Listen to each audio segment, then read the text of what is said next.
नमस्कार, news point लेकर हाजिर हूं मैं राजीव। दोस्तों, प्रधानमंत्री नरेंद्र मोदी और गृह मंत्री अमित शाह जितना ज्यादा विपक्ष से छिपते रहेंगे, उतना ज्यादा सत्ता से बेदखल होने का डर बढ़ता जाएगा। जी हां, आज कांग्रेस अध्यक्ष मल्लिकार्जुन खड़गे ने अमित शाह को बाकायदा चेतावनी दे दी है कि आप ज्यादा वक्त तक बंद कमरे में छिप नहीं पाएंगे, हम आपको बाहर खींच कर ले आएंगे। और यहां खींचने का मतलब यह मतलब नहीं है कि हम हाथ पैर पकड़कर किसी को यहां खींच कर ले आएंगे, बल्कि सरकार पर दबाव इतना बढ़ जाएगा कि उसे मजबूरी में फैसले लेने पड़ेंगे। दरअसल धर्मेंद्र प्रधान के बाद अब अमित शाह के कारण मोदी की कुर्सी पर खतरा खड़ा हो गया है। विपक्ष अमित शाह से मांग कर रहा है कि वो सदन में आए और जवाब दें, वहीं मोदी से मांग हो रही है कि वो अमित शाह का इस्तीफा ले लें। यदि मोदी अमित शाह को कुर्सी से नहीं हटाते हैं तो उनका विरोध बढ़ जाएगा, और अगर हटाते हैं तो फिर से साबित हो जाएगा कि विपक्ष सही कह रहा था। आइए जरा सुनते हैं कि मल्लिकार्जुन खड़गे ने आज किस तरह अमित शाह को चेतावनी दी है। सुनिए जरा। मेरे विद्यार्थी जो गांव-गांव से आए, स्टेट से आए, उन बच्चों को पैलेट्स का यूज करके उनको मार रहे हैं और हॉस्पिटल में गिरे हैं। किसका आंख गया, किसका कान गया, किसका हाथ गया, किसका पैर टूटा। इसका जिम्मेदार कौन है? इसका जिम्मेदार आप है, होम मिनिस्टर है। आप बंद कमरे में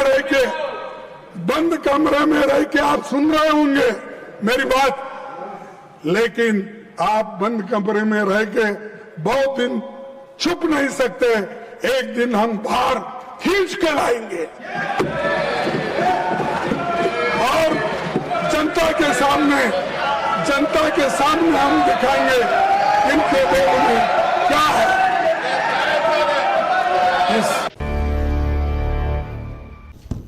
तो सुन रहे थे आप यहां सीधे सीधे क्या कह रहे हैं मल्लिकार्जुन खड़गे। आपको बता दूं कि संसद के दोनों सदनों में अमित शाह के इस्तीफे की मांग हो रही है और रोजाना संसद परिसर में यही हंगामा हो रहा है। इधर राहुल गांधी ने तो कल प्रेस कॉन्फ्रेंस में कहा ही है कि वो अमित शाह के इस्तीफे पर कोई समझौता नहीं करेंगे, यानी चाहिए तो अमित शाह का इस्तीफा चाहिए। अब उनके समर्थन में बाकी दलों के सांसद भी आ रहे हैं। कपिल सिब्बल का ये बयान जरा सुन लीजिए। देखिए ये बड़ी स्पष्ट बात है कि अगर कोई भी ऐसे बंदूक चलाता है, पैलेट गन के द्वारा किसी की इंजरी करता है, तो निश्चित रूप से ये अनुमति तो कोई देता है ना। हाँ, अगर कोई कहता है कि एसडीएम ने अनुमति दी, तो क्या हमारे गृह मंत्री ने कहा कि एसडीएम ने गलत किया? आज तक कोई बयान आया गृह मंत्री का? नहीं आया ना। क्यों है चुप गृह मंत्री?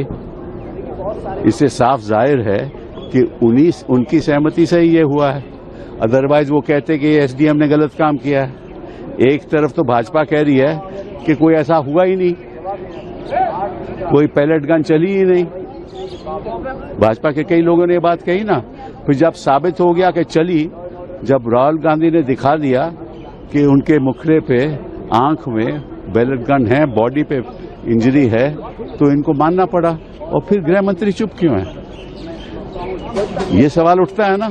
इसलिए राहुल गांधी ने कहा कि ऑब्वियसली उनकी सहमति है और उनको जिम्मेदारी लेनी पड़ेगी।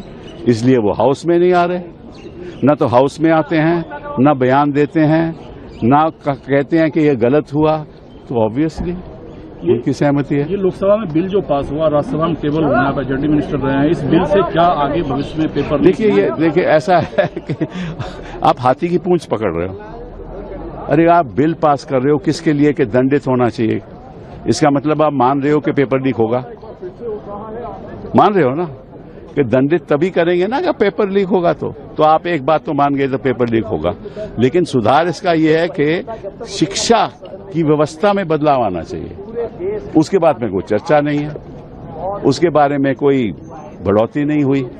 जो फंड है, जो इन्वेस्टमेंट है एजुकेशन सेक्टर में, वो 4% से कम है। 6% होना चाहिए। बाकी देशों में 9-10% है। बेरोजगारी है, इसीलिए तो युवा लोग जंतर मंतर में ये केवल पेपर लीक की बात नहीं है, ये जो ढांचा बना रहा है हिंदुस्तान में, ये सरकार जो ढांचा बना रही है, प्रॉब्लम उसकी है। एक सवाल सर और, आपने जो कि पीसी की थी प्रोटेस्टर्स के साथ, अभिजीत दीपके की मां ने क्लेम किया है कि तो सुन रहे थे आप यहां पे साफ साफ कपिल सिब्बल क्या कह रहे हैं। कपिल सिब्बल यहां पर बहुत ही महत्वपूर्ण बात, लेकिन शत्रुघ्न सिन्हा टीएमसी के सांसद हैं, उन्होंने भी यही कहा है कि राहुल गांधी सही कह रहे हैं, उन्होंने कुछ भी गलत नहीं बोला। आइए जरा सुनिए यहां शत्रुघ्न सिन्हा को। सरकार की तरफ देखिए, एक बात तो ये बिल्कुल साबित हो चुका है कि राहुल गांधी को बोलने से रोका गया है। राहुल गांधी अभी कंक्लूड नहीं कर पाया, कितना बढ़िया स्पीच दे रहे थे। समझो प्राइड ऑफ द नेशन है या प्राइड ऑफ द ऑपोजिशन है आज राहुल गांधी। सौभाग्य कि इतना बढ़िया, इतना दबंग, इतना जोरदार, इतना शानदार, इतना दमदार नेता मिला है विपक्ष को, leader of the opposition Rahul Gandhi. अब वो अपनी बात जब रख रहे थे, पूरा विपक्ष क्या, लोकसभा क्या, पूरा देश उनकी ओर देख रहा था, और आपने उनके आधे रास्ते रोक दिया। ऐसे तो बहुत बार हमने देखे, चर्चा में बहुत शोर शराबा होता है, क्या किसी को आप आधे रास्ते रोकते हैं? माननीय प्रधानमंत्री जी अगर बोल रहे होते या माननीय गृह मंत्री जी बोल रहे होते तो उनको आधे वक्तव्य के साथ आप उनको रोक देते। किसी की जरूरत थी, किसी की हिम्मत थी। इससे लोगों को लगता है कि कहीं न कहीं कुछ मिली भगत है ऊपर बैठे लोगों की और हमारे रूलिंग पार्टी के फ्रेंड्स की। नहीं होना चाहिए ऐसे। हम हमेशा कहते हैं कि ईमानदारी का होना और ईमानदारी का होता हुआ दिखना दोनों बराबर का महत्व रखता है। अब कल अगर राहुल गांधी कह रहे थे, अगर आपको बात उनकी नहीं जच रही थी, हालांकि हम सबों को जची, वो जेन जी की बातें उठा रहे थे, यंगर जनरेशन की बातें उठा रहे थे, हमारे स्टूडेंट्स के कुछ जो प्रताड़ना हुई है, उनके ऊपर जो जोर जुल्म हुआ है, जिस तरह से उनकी पिटाई की है, सर फाड़ दिए गए, लहूलुहान किया गया है, हमारे बहनों के, हमारे बच्चियों के कपड़े जिस तरह से वस्त्र को फाड़ा गया है, तकलीफ पहुंचाई गई है, उन लोगों को महिलाओं की इज्जत के साथ खिलवाड़ करने की कोशिश हुई है। सफेद कपड़ों में लोग लाठी चला रहे हैं, पुलिस साथ में है, उनके साथ उनके सहयोगी सफेद कपड़ों में, वो कील वाले। मैं नहीं कहता मैं पुलिस की इज्जत करता हूं, देश का पुलिस की इज्जत नहीं करेंगे तो कैसे होगा, लेकिन जो दोषी हैं उनके ऊपर अंकुश लगना चाहिए, उनका हिसाब किताब होना चाहिए, ताकि जो कानून की आड़ में या ऊपर सुपीरियर्स की आड़ में वो इस तरह की हरकत ना करें। अब यहाँ इतना कि इसी बात को उठा रहे थे राहुल गांधी, क्या गलत कह रहे थे वो, क्या हुआ नहीं, आपने हमने सबने देखा नहीं कैसे हुआ, इन बच्चों के साथ जोर जुल्म जाती हुई, कैसे मारा गया इनको, कैसे इनके ऊपर पैलेट गन्स चलाए गए हैं, किसके आदेश से चलाए गए, लोग जानने का हक है। पैलेट गन्स क्यों चलाया विद्यार्थियों पे, कोई क्रिमिनल है, आतंकवादी है? बिहार में तो उन्होंने AK-47 भी चला दिया, उसका भी उपयोग कर लिया, क्या मतलब, क्या तमाशा है? ये तो इमरजेंसी में भी ऐसा नहीं होता है कभी अपने। तो इधर ये तो इमरजेंसी में भी ऐसा नहीं होता है कि कोई अपने बच्चे के ऊपर AK-47 चला दे। बिहार की घटना सिवान में आपने देखा था, सुना है, फोटो वीडियो सब देखा है, हमारे चैनल पे भी देखा है। ये सब कुछ हुआ 20 तारीख को, 20 तारीख के बाद 20 जुलाई, अभी से आज है 30, 10 दिन पहले की बात। दिल्ली में जो कुछ हुआ था आपने देखा। कॉकरोच जनता पार्टी बनाने वाले अभिजीत दीपके ने भी आज अमित शाह पर किस तरह उंगली उठाई है, जरा उनको भी सुनिए। सर, आज आपको बीजेपी की तरफ से कोई ऑफर हुई है ज्वाइन करने के लिए? अब तक धमकियां बहुत मिली कि बीजेपी में आ जाओ, अच्छा रहेगा तुम्हारे लिए, तुम्हारे परिवार के लिए। तो मुझे तो मतलब बहुत शर्म आती है कि इतने बड़े प्रधानमंत्री, इतने बड़े अमित शाह, उनके पोते की उम्र का मैं हूँ, उनके पोते की उम्र के बच्चों को इस तरह की धमकियां देते हैं। मतलब क्या फायदा तुम्हारे इतने बड़े प्रधानमंत्री या गृह मंत्री होने का, अगर तुम्हें बच्चों को इस तरह की धमकियां देनी पड़ती है। कंगना रनावत की बात, जनरेशन आप पूरी खराब कर रहे हैं, जिंदगी जनरेशन आप पूरी खराब कर रहे हैं, उनका कल्चर बिगाड़ रहे हैं आंदोलन के माध्यम से। अगर डेमोक्रेसी के लिए लड़ना संस्कृति खराब करना है, अगर सरकार से सवाल करना संस्कृति को खराब करना है, अगर अपने फ्यूचर के लिए लड़ना संस्कृति को खराब करना है, और अगर अपनी पढ़ाई के लिए लड़ना संस्कृति को खराब करना है, तो हम संस्कृति खराब कर रहे हैं। और मैं कहना चाहूंगा बाबा रामदेव जी से कि सर, पतंजलि के जो फॉल्टी प्रोडक्ट्स बन रहे हैं ना, वो जो खराब हो रहे हैं, पहले उस पर ध्यान दीजिए। उस पर तो सुप्रीम कोर्ट भी बोल रही है इनको बैन कर दो। वो जो आपकी खराब प्रोडक्ट्स है, पहले उस पर ध्यान दीजिए आप। संसद में कल जो है राहुल गांधी ने डिमांड की अमित शाह जी का इस्तीफा, किसके कहने पे गोलियां चलाई गई उसका जवाब मांग रहे थे, आप क्या कहेंगे? मुझे लगता है इसका आंसर तो बहुत ही क्लियर है। अमित शाह जी के कहने पर ही गोलियां चलेंगी। दिल्ली पुलिस जो रिपोर्ट करती है वो अमित शाह जी को ही करती है, और अगर अमित शाह जी को इसका पता नहीं होगा तो फिर तो होम मिनिस्टर का फेलियर है। लेकिन वही बीजेपी की ओर से बयान आ रहा है कि किसी भी तरीके की गोलियां चलाई नहीं गई, प्रोटेस्ट पैलेट गन्स चलाई गई है, लोग अंधे हुए हैं। पैलेट गन्स मैंने खुद देखी है चलाते हुए, हॉस्पिटल में क्रिटिकल थे वो पेशेंट्स, और गोलियां क्या नहीं चली। बिहार में क्या हुआ है, AK-47 किसने चलाई, किसकी सरकार है वहां पर? मतलब देश के बच्चों के ऊपर तुम AK-47 चला रहे हो। एक टाइम था इस देश में AK-47 चलाई जाती थी आतंकवादियों पर, अजमल कसाब पर, जब पार्लियामेंट पर अटैक हुआ था तब AK-47 चलाई जाती थी। आज AK-47 चलाई जा रही है। तो आज AK-47 चलाई जा रही है छात्रों के ऊपर। जिस तरह धर्मेंद्र प्रधान के खिलाफ देश में माहौल बन चुका था, अब अमित शाह के खिलाफ भी माहौल बन रहा है, क्योंकि उन्होंने छात्रों पर पुलिसिया दमन के खिलाफ न कुछ कहा, न कोई एक्शन लिया, और न गृह मंत्री होने के नाते जिम्मेदारी ली। यही गलती नरेंद्र मोदी भी कर रहे हैं। लेकिन पेपर लीक के खिलाफ हुए आंदोलन से अब देश में नई हिम्मत नजर आ रही है। महाराष्ट्र, राजस्थान, बिहार, इन सब से वीडियो सामने आ रहे हैं जहां स्कूली बच्चे अपने हक के लिए उतर आए हैं। बिहार में स्कूल में पंखे, चापाकल ठीक न होने के चलते शिकायत बच्चों ने की, जिस पर एक छोटे अधिकारी को बात करने भेजा गया तो बच्चों ने कहा कि उन्हें सीधे DM से बात करनी है। और इसी तरह राजस्थान में स्कूल में शिक्षकों की कमी का मुद्दा बच्चों ने उठाया और इस समस्या को हल न करने की सूरत में सड़क बंद करने की चेतावनी दी। और उससे पहले इधर उत्तर प्रदेश के फतेहपुर में बच्चों ने आंदोलन कर डाला। बच्चों की डिमांड थी स्कूल में, सर्वोदय इंटर विद्यालय, ये तस्वीर देखिए। बच्चों की डिमांड थी कि स्कूल में मध्याह्न भोजन, साफ सफाई, पंखे, बिजली, बच्चों के साइंस के टीचर, इन सब को लेकर जो वहां परेशानियां हैं इसका हल किया जाए, और DM से नीचे हम बात नहीं करेंगे। बच्चों की ये तस्वीर आप देख रहे हैं, ये तस्वीर जेन जी की नहीं है, बल्कि ये तस्वीर जेन अल्फा की है। आपको बता दूं कि 1997 से लेकर 2013 तक जो पैदा हुए बच्चे, उनको जेन जी कहते हैं, और 2014 से 2025 तक बच्चा जो पैदा हुआ है उसे जेन अल्फा कहते हैं। 2026 के बाद या 26 से और बाद में इस वक्त इस दौरान जो बच्चे पैदा हो रहे हैं ये जेन बीटा कहलाएंगे या कहला रहे हैं। तो ये जेन अल्फा हैं। ये 2013 के बाद पैदा हुए बच्चे जेन जी से भी आगे निकल रहे हैं, अपने स्कूल में प्रोटेस्ट कर रहे हैं। बिहार हो, राजस्थान हो या इधर उत्तर प्रदेश हो, तस्वीरें आप देख रहे हैं। इन तस्वीरों से बच्चा, एक स्कूली छात्र सर्वोदय इंटर स्कूल में क्या कह रहा है, जरा सुनिए। क्या नाम है आपका? मेरा नाम अंकुर सोनकर है।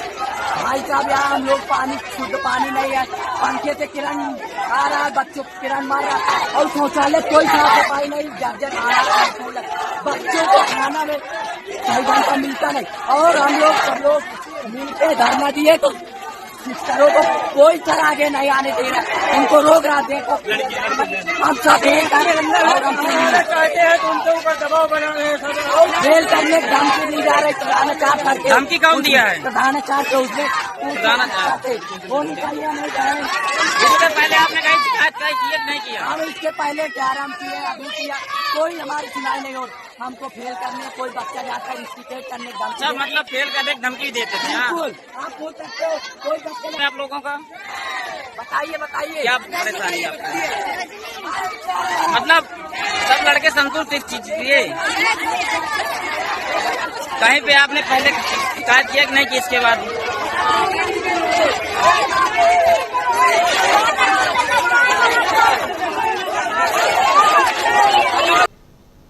इस घटना पर वहां की DM निधि गुप्ता वत्स ने क्या कहा है, जरा सुनिए उनकी। सुबह सूचना प्राप्त हुई थी कि कुछ छात्रों द्वारा सर्वोदय इंटर कॉलेज थाना किशनपुर के अंतर्गत अपनी मांगों को लेकर इकट्ठा हुआ गया है, जिसके क्रम में DIOS को और संबंधित तहसील के SDM को मौके पे भेजा गया, जिसमें थाना भी उपस्थित था। बच्चों से वार्ता की गई और वार्ता में ये निकल के आया है बच्चों की कुछ मांगे हैं, जिसमें कि बच्चे चाहते हैं कि पेयजल हेतु RO की समुचित व्यवस्था की जाए, प्रत्येक कक्षा में एक पंखा है उसको 4 किया जाए, MDM के अनुसार जो मेनू बनाया हुआ है उसके अनुसार खाना उपलब्ध कराया जाए, कक्षा 6, 7 और 8 में बेंच और डेस्क की समुचित व्यवस्था की जाए, शौचालय में साफ सफाई नियमित तौर से की जाए और खेल के मैदान में भी साफ सफाई की जाए। एक अन्य मांग भी थी जिसमें उनका ये कहना था कि इंटर कॉलेज में विज्ञान कोर्स को भी मान्यता प्रदान की जाए। मौके पे मौजूद मजिस्ट्रेट, पुलिस और DIOS के द्वारा 1 और 6 तक की जितनी भी मांगे थी, जिसमें कि खाने, शौचालय की साफ सफाई और पंखे से संबंधित थी, जिसके अंतर्गत DIOS के द्वारा प्रबंधक को निर्देशित किया गया है और काम भी शुरू हो गया है। साथ ही साथ जहाँ तक मान्यता प्राप्त करने की बात है, उसमें जो नियमानुसार जो हमारी प्रयोगशाला है उसका निर्माण करने के उपरांत हम लोग उसको जो है प्रबंधक के माध्यम से वो मान्यता के लिए आगे की कार्रवाई की जाएगी। मौके पे शांति व्यवस्था है, कोई लॉ एंड ऑर्डर की कोई इशू नहीं है और सभी बच्चे अपनी अपनी कक्षाओं में लौट गए हैं। तो सुन रहे थे आप यहाँ पर निधि गुप्ता वत्स, जो वहाँ की DM है फतेहपुर की, वो ये किशनगंज थाना अंतर्गत आता है। सर्वोदय इंटर विद्यालय और सर्वोदय इंटर कॉलेज, और ये जो है इंटर तक का, और इसमें 6वीं से लेकर ऊपर तक के बच्चे, और इसमें 6वीं, 7वीं, 8वीं बेंच की दिक्कत, पंखे की दिक्कत, लाइट की दिक्कत, MDM यानी मध्याह्न भोजन की दिक्कत, सारी गंदगी और शौचालय की दिक्कत, ये सब कुछ है। और इसीलिए बच्चे आंदोलित हो गए। बच्चों का आंदोलन यहाँ पर जो आप देख रहे हैं, ये जेन अल्फा और ये भी अपनी डिमांड पर यहां अड़े हुए हैं। यानी साफ है कि ये आंदोलन का ही असर है जो जंतर मंतर पर था, कि अब हर कोई, हर बच्चा अपने हक की आवाज उठा रहा है और कह रहा है कि हम हक मांग रहे हैं, भीख नहीं मांग रहे हैं। और ये बहुत महत्वपूर्ण हो जाता है। ये ऐसी ही घटना बिहार के गया जी में, और ऐसी ही घटना इधर राजस्थान में, हर तरफ ऐसी घटना की जानकारी मिल रही है। इधर राम मनोहर लोहिया ने, आपको याद होगा, मैं अस्पताल की बात नहीं कर रहा हूं, लोहिया जी की बात कर रहा हूं। आपको याद होगा कि राम मनोहर लोहिया ने क्या कहा था। उन्होंने कहा था कि जिंदा कौमें 5 साल इंतजार नहीं करती हैं। तो अब देश अपने जिंदा होने की गवाही देने लगा है। क्या नरेंद्र मोदी इस बात को समझ रहे हैं? आइए आज इसी पर चर्चा करेंगे। हमारे साथ कुछ वरिष्ठ साथी जुड़े हुए हैं, पहले उनको ले आइए स्क्रीन पर और चर्चा की शुरुआत करते हैं। बहुत महत्वपूर्ण हो जाता है। हमारे साथ देखिए 4 वरिष्ठ साथी जुड़े हुए हैं। प्रोफेसर अखिल स्वामी जी हैं, शकील अख्तर जी हैं, अमलिंदु उपाध्याय जी हैं और प्रेम कुमार जी हैं। आप चारों का स्वागत है, इस्तकबाल है। स्वागत इस्तकबाल आप तमाम दोस्त, साथी, शुभचिंतक आप सबका, जो अब तक जुड़ चुके हैं उनका भी, और जो जुड़ने वाले हैं इस कार्यक्रम में उनका भी स्वागत करता हूं। बहुत कुछ, लेकिन एक बात, एक लाइन सीधी चल रही है स्वामी जी, जो लाइन सीधी चल रही है, हम हक मांग रहे हैं, भीख नहीं मांग रहे। ये लाइन चाहे बच्चे कहें चाहे बुजुर्ग कहें। और अगर आप सोचते हैं कि भीख से और डरा धमका कर हम आपको, जैसे अभी अभिजीत दीपके ने क्या कहा कि मैं अमित शाह और नरेंद्र मोदी के ग्रैंडसन यानी पोते की उम्र के बराबर हूं, और हमें धमका रहे हैं, कह रहे हैं बीजेपी में शामिल हो जाओ वरना बहुत मुसीबत झेलोगे। तो ये जो धमकी है, ये धमकी चमकी की राजनीति आखिर कब तक चलेगी? और वैसे में ये इन बच्चों को देखिए, अब खबर ये आ रही है फतेहपुर से कि बच्चों के घर पर पुलिस वाले जा रहे हैं। ये खबर अभी थोड़ी देर पहले आई। पुलिस वाले बच्चों के घर जा रहे हैं, उनके पेरेंट्स को धमका रहे हैं। हक मांग रहे हैं, भीख नहीं, धमका रहे हैं। लेकिन पुलिस वाले क्या कहेंगे? स्वामी जी, ये आपके चैप्टर, आपका ही चैप्टर खुला हुआ है, क्योंकि आप तो खुद प्राध्यापक हैं, बच्चों के बीच आपका समय गुजरा है। स्वामी राजीव जी, मैं बहुत ज्यादा खुश हूं। मुझे बहुत ज्यादा खुशी है आज कि मेरे देश के बच्चे, क्योंकि जब मैं इस क्लास में था, 14-15 साल का था, शायद मेरे अंदर ये हिम्मत नहीं थी। मुझे 21 साल की उम्र से ये हिम्मत आनी शुरू हुई। लेकिन ये बच्चों से मैं बहुत खुश हूं, ये अपना हक मांग रहे हैं। मैं तो बच्चों से ये कहूंगा कि ये जो मध्याह्न भोजन होता है, क्योंकि मैं GIC में पढ़ता था, तो हमारे यहाँ हम लोगों को दोपहर में ये भोजन मिलता था। लैया चना मिलता था, कभी केला मिलता था, कभी अमरूद मिलता था। तो देखिए, मानी बात है कि देश के अंदर, मैं आज एक न्यूट्रिशनिस्ट को सुन रहा था, वो ये कह रहे थे कि देश के अंदर इतनी मूर्खता हो रही है कि हमारे देश के अंदर 90% लोग ऐसा खाना खाते हैं जो कार्बोहाइड्रेट से भरा होता है, जिसके अंदर प्रोटीन नहीं होता। इसलिए हमारी हड्डियां कमजोर हो जाती हैं और वेट बढ़ जाता है। ये जो अंडा मिलना बहुत आवश्यक था, पहले हमारे मध्याह्न भोजन में बच्चों को अंडा मिलता था, उसको इन लोगों ने सनातन के नाम पे उसको बंद कर दिया। देखिए, बच्चों को उनके हक मिलने चाहिए। हर स्कूल के अंदर टॉयलेट्स होने चाहिए, स्वच्छ टॉयलेट होने चाहिए, खेल के मैदान होने चाहिए, खेल के टीचर होने चाहिए। और मानी बात है कि जो हमारी गुरु शिष्य परंपरा थी, जिसमें गुरु शिष्य को प्यार करता था और शिष्य गुरु की इज्जत करता था, ये नहीं चलेगा कि एक स्कूल के अंदर एक टीचर है और 500 स्टूडेंट्स हैं। अगर टीचर आया बहुत अच्छी बात है, नहीं टीचर आया तो मैं तो कहूंगा गांव वालों को भी, शहर वालों को भी स्कूल में और प्रिंसिपल से और डीएम साहिबा से मिलके और डीआईओएस से मिलके ये कहना चाहिए कि हमारे बच्चों का हक है। क्योंकि देखिए राजीव जी, मैं अध्यापन में जब था, मैं ये मानता था कि माता पिता ने अगर अपने बच्चों को हमारे स्कूल या कॉलेज या इंजीनियरिंग कॉलेज या एमबीए इंस्टीट्यूट से भेजा है, उन्होंने आकांक्षाओं के साथ अपने बच्चों को भेजा है। और हम अध्यापकों का ये कर्तव्य है कि उनकी जो एक हमारे ऊपर एक प्रकार की उन्होंने हमारे पर जिम्मेदारी दी है, उसको हम लोग निर्वहन करें। तो देखिए, मैं तो राजीव जी बहुत ज्यादा खुश हूं। हमारे देश के युवा पूरे देश के युवाओं को, पूरे विश्व के युवाओं को एक दृष्टि दे रहे हैं कि we have to know as to what are our rights. और ये 14-15 साल के बच्चे और बच्चियां अगर अपना हक मांग रही हैं, और ये सरकार जो हेरा फेरी करती है, चाहे सरकार किसी की हो, चाहे बीजेपी की हो या कांग्रेस की हो, जो हेरा फेरी करती है कि जो धन का आवंटन होता है उसमें दाल तो वहां की जो टीचर्स हैं और प्रिंसिपल खा जाते हैं और पानी बच्चों को दे देते हैं, ये नहीं होना चाहिए। हमारी देश की युवा पीढ़ी को उनका पूरा खाद्यान्न मिलना चाहिए, उनको अच्छी न्यूट्रिशन मिलनी चाहिए और उनके स्वास्थ्य का ध्यान रखना चाहिए। देखिए, ये बात बिल्कुल सही है जो अभिजीत दीपिका ने कही। इसका मतलब ये है कि अभी तक जो राहुल गांधी कह रहे थे, जो कांग्रेस के लोग कह रहे थे, जितने लोग भी भारतीय जनता पार्टी में गए हैं वो इसी प्रकार के गए। देखिए, ये बात बिल्कुल पक्की है कि अगर आपके ऊपर कोई बहुत पैसे वाले हैं, आप पे ईडी का कोई केस है, अगर आपकी महत्वाकांक्षाएं बहुत ज्यादा हैं, तब तो देखिए भारतीय जनता पार्टी इस प्रकार से, तो अभिजीत दीपिका के साथ एक अच्छाई है कि अभी लड़का है और अपने भविष्य के बारे में चिंतित जो हो जाना चाहिए था, उसके बावजूद उसने झुकने से इनकार कर दिया। और ये देखिए, अब एक रेखा भी उसने खींच दी है कि जो लोग भारतीय जनता पार्टी में जा रहे हैं या जाएंगे, वो केवल इसलिए जाएंगे कि उनको इस प्रकार की धमकी दी जाएगी और कि तुम्हारा जीवन बर्बाद कर देंगे और ईडी सीबीआई। और जिस प्रकार से आपने कहा कि फतेहपुर के अंदर स्कूल के बच्चों के घरों में पुलिस जा रही है, तो डीएम साहिबा से मैं निवेदन करता हूं, अगर आपका डीवी लाइव का कार्यक्रम वो देख रही हो, इस प्रकार का जो यहाँ पे किया गया था, जितेंद्र सिंह ने किया था और नड्डा ने किया था, बच्चों से कोई वार्ता की थी और उस पर आश्वासन दिया था और उसके बाद उससे फिर गए और बच्चों पे पुलिस कार्रवाई शुरू हो गई। डीएम साहिबा, आप एक आईएएस अधिकारी हैं, संविधान के प्रति आपका कर्तव्य है और आप भी बच्ची रही होंगी, आपने भी स्कूल में पढ़ाई की होगी, अपने बचपन को याद कीजिए और इन बच्चों के साथ अत्याचार मत कीजिए। और मैं घरों से जो माँ बाप हैं उनसे भी निवेदन करना चाहता हूं, अपने बच्चों का साथ दीजिएगा, छोटे लाभ और हानि को सोचते हुए झुक मत जाइएगा। आपके बच्चे राष्ट्रहित में काम कर रहे हैं, ये हमारा देश का भविष्य है। इन बच्चों पे जिस प्रकार से जेनजी के ऊपर अत्याचार हुआ है, ये लोग ऐसे निरंकुश लोग हैं, ऐसे राक्षस और दैत्य लोग हैं जो छोटे छोटे बच्चों को भी नहीं छोड़ेंगे।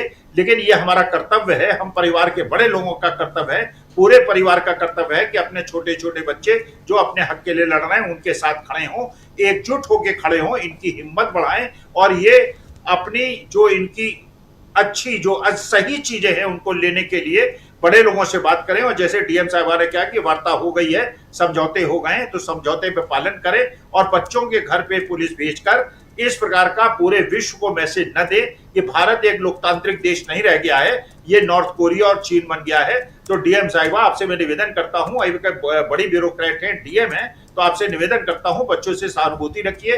इन छोटे बच्चों के साथ अगर अत्याचार की खबरें देश में बाहर जाएंगी तो बड़ा जंतर मंतर बन जाएगा, लाखों करोड़ों लोग आ जाएंगे। और उनके परिवारजनों से भी मैं निवेदन करता हूं, अपने बच्चों का साथ दीजिएगा और डरिएगा नहीं, डरो मत, तो उसके बाद हमारा देश एक महान देश बनेगा और मेरी भारत माता असल में विश्व के सामने सिर उठा के जी पाएगी। लेकिन अगर बच्चों के साथ उनके परिवार के लोगों ने और इन प्रशासनिक अधिकारियों ने सहयोग नहीं किया, इसका मतलब यह है कि आप बच्चों के साथ न खड़े होकर निरंकुश शासन के साथ खड़े हुए।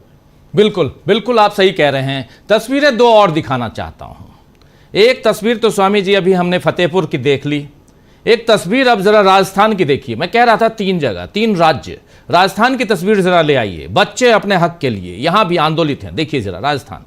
शिक्षा विभाग और सरकार से हमारी ये मांग है कि पीएम श्री स्कूल और यहाँ पे एक भी टीचर है, सेकंड ग्रेड के एक भी टीचर नहीं है और फर्स्ट ग्रेड है उनके अंदर 2 टीचर है, एक है हिस्ट्री के और एक है हिंदी के। और हिस्ट्री के जो टीचर है वो प्रिंसिपल का पद संभाले, तो उनको भी टाइम मिलता है तो भी पढ़ाते, लेकिन ऑब्वियसली भी काम बहुत है तो वो करने पड़ते। तो इनसे हमारी मांग है सेकंड ग्रेड, फर्स्ट ग्रेड और थर्ड ग्रेड L1 L2 सभी के टीचर लगाए, वरना तब तक न तो स्कूल का लॉक खुलेगा, 10 बजे तक कोई नहीं आया तो हम रोड ब्लॉक करेंगे।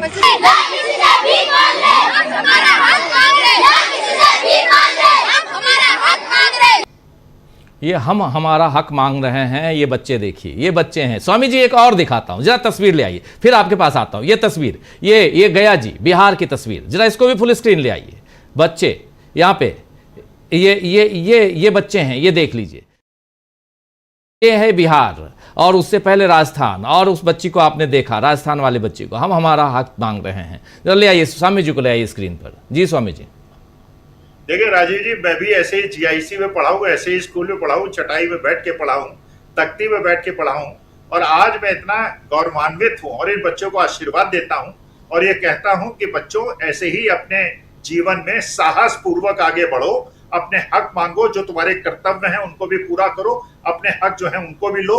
और अगर तुम्हारे टीचर्स तुमको न पढ़ाएं और तुमको टेकन फॉर ग्रांटेड लें और तुम्हारे शिक्षा न दें और धमकाने का प्रयास करें, तो सारे बच्चे सामूहिक रूप से, क्योंकि मैं जब यूनिवर्सिटी में मैंने पढ़ाया है, अपने बच्चों को हमेशा कहा है, टीचर्स के सामने भी कहा है, टीचर से डरो मत, टीचर्स तुम्हारे अभिभावक हैं और ज्ञान का यहाँ पे जो अर्जित करने तुम आए हो, इन टीचर्स का कर्तव्य है कि तुम्हें पढ़ाए और तुम्हारे प्रश्नों का जवाब दे। अगर ये प्रश्नों का जवाब न दे पाए तो मुझे क्लास में बुलाओ, मैं तुम्हारे प्रश्नों का जवाब दूंगा, तुम्हारी जिज्ञासाओं को शांत करूंगा। लेकिन अपने देश के भविष्य के लिए ये छोटे छोटे बच्चों को राजीव जी आपके माध्यम से मैं निवेदन करता हूं, आशीर्वाद देता हूं और ये कहता हूं कि हमारी ये वीडियो सारे स्कूल के अंदर भेज दी जाए, ये बच्चे देखें और साहस पूर्वक आगे बढ़े।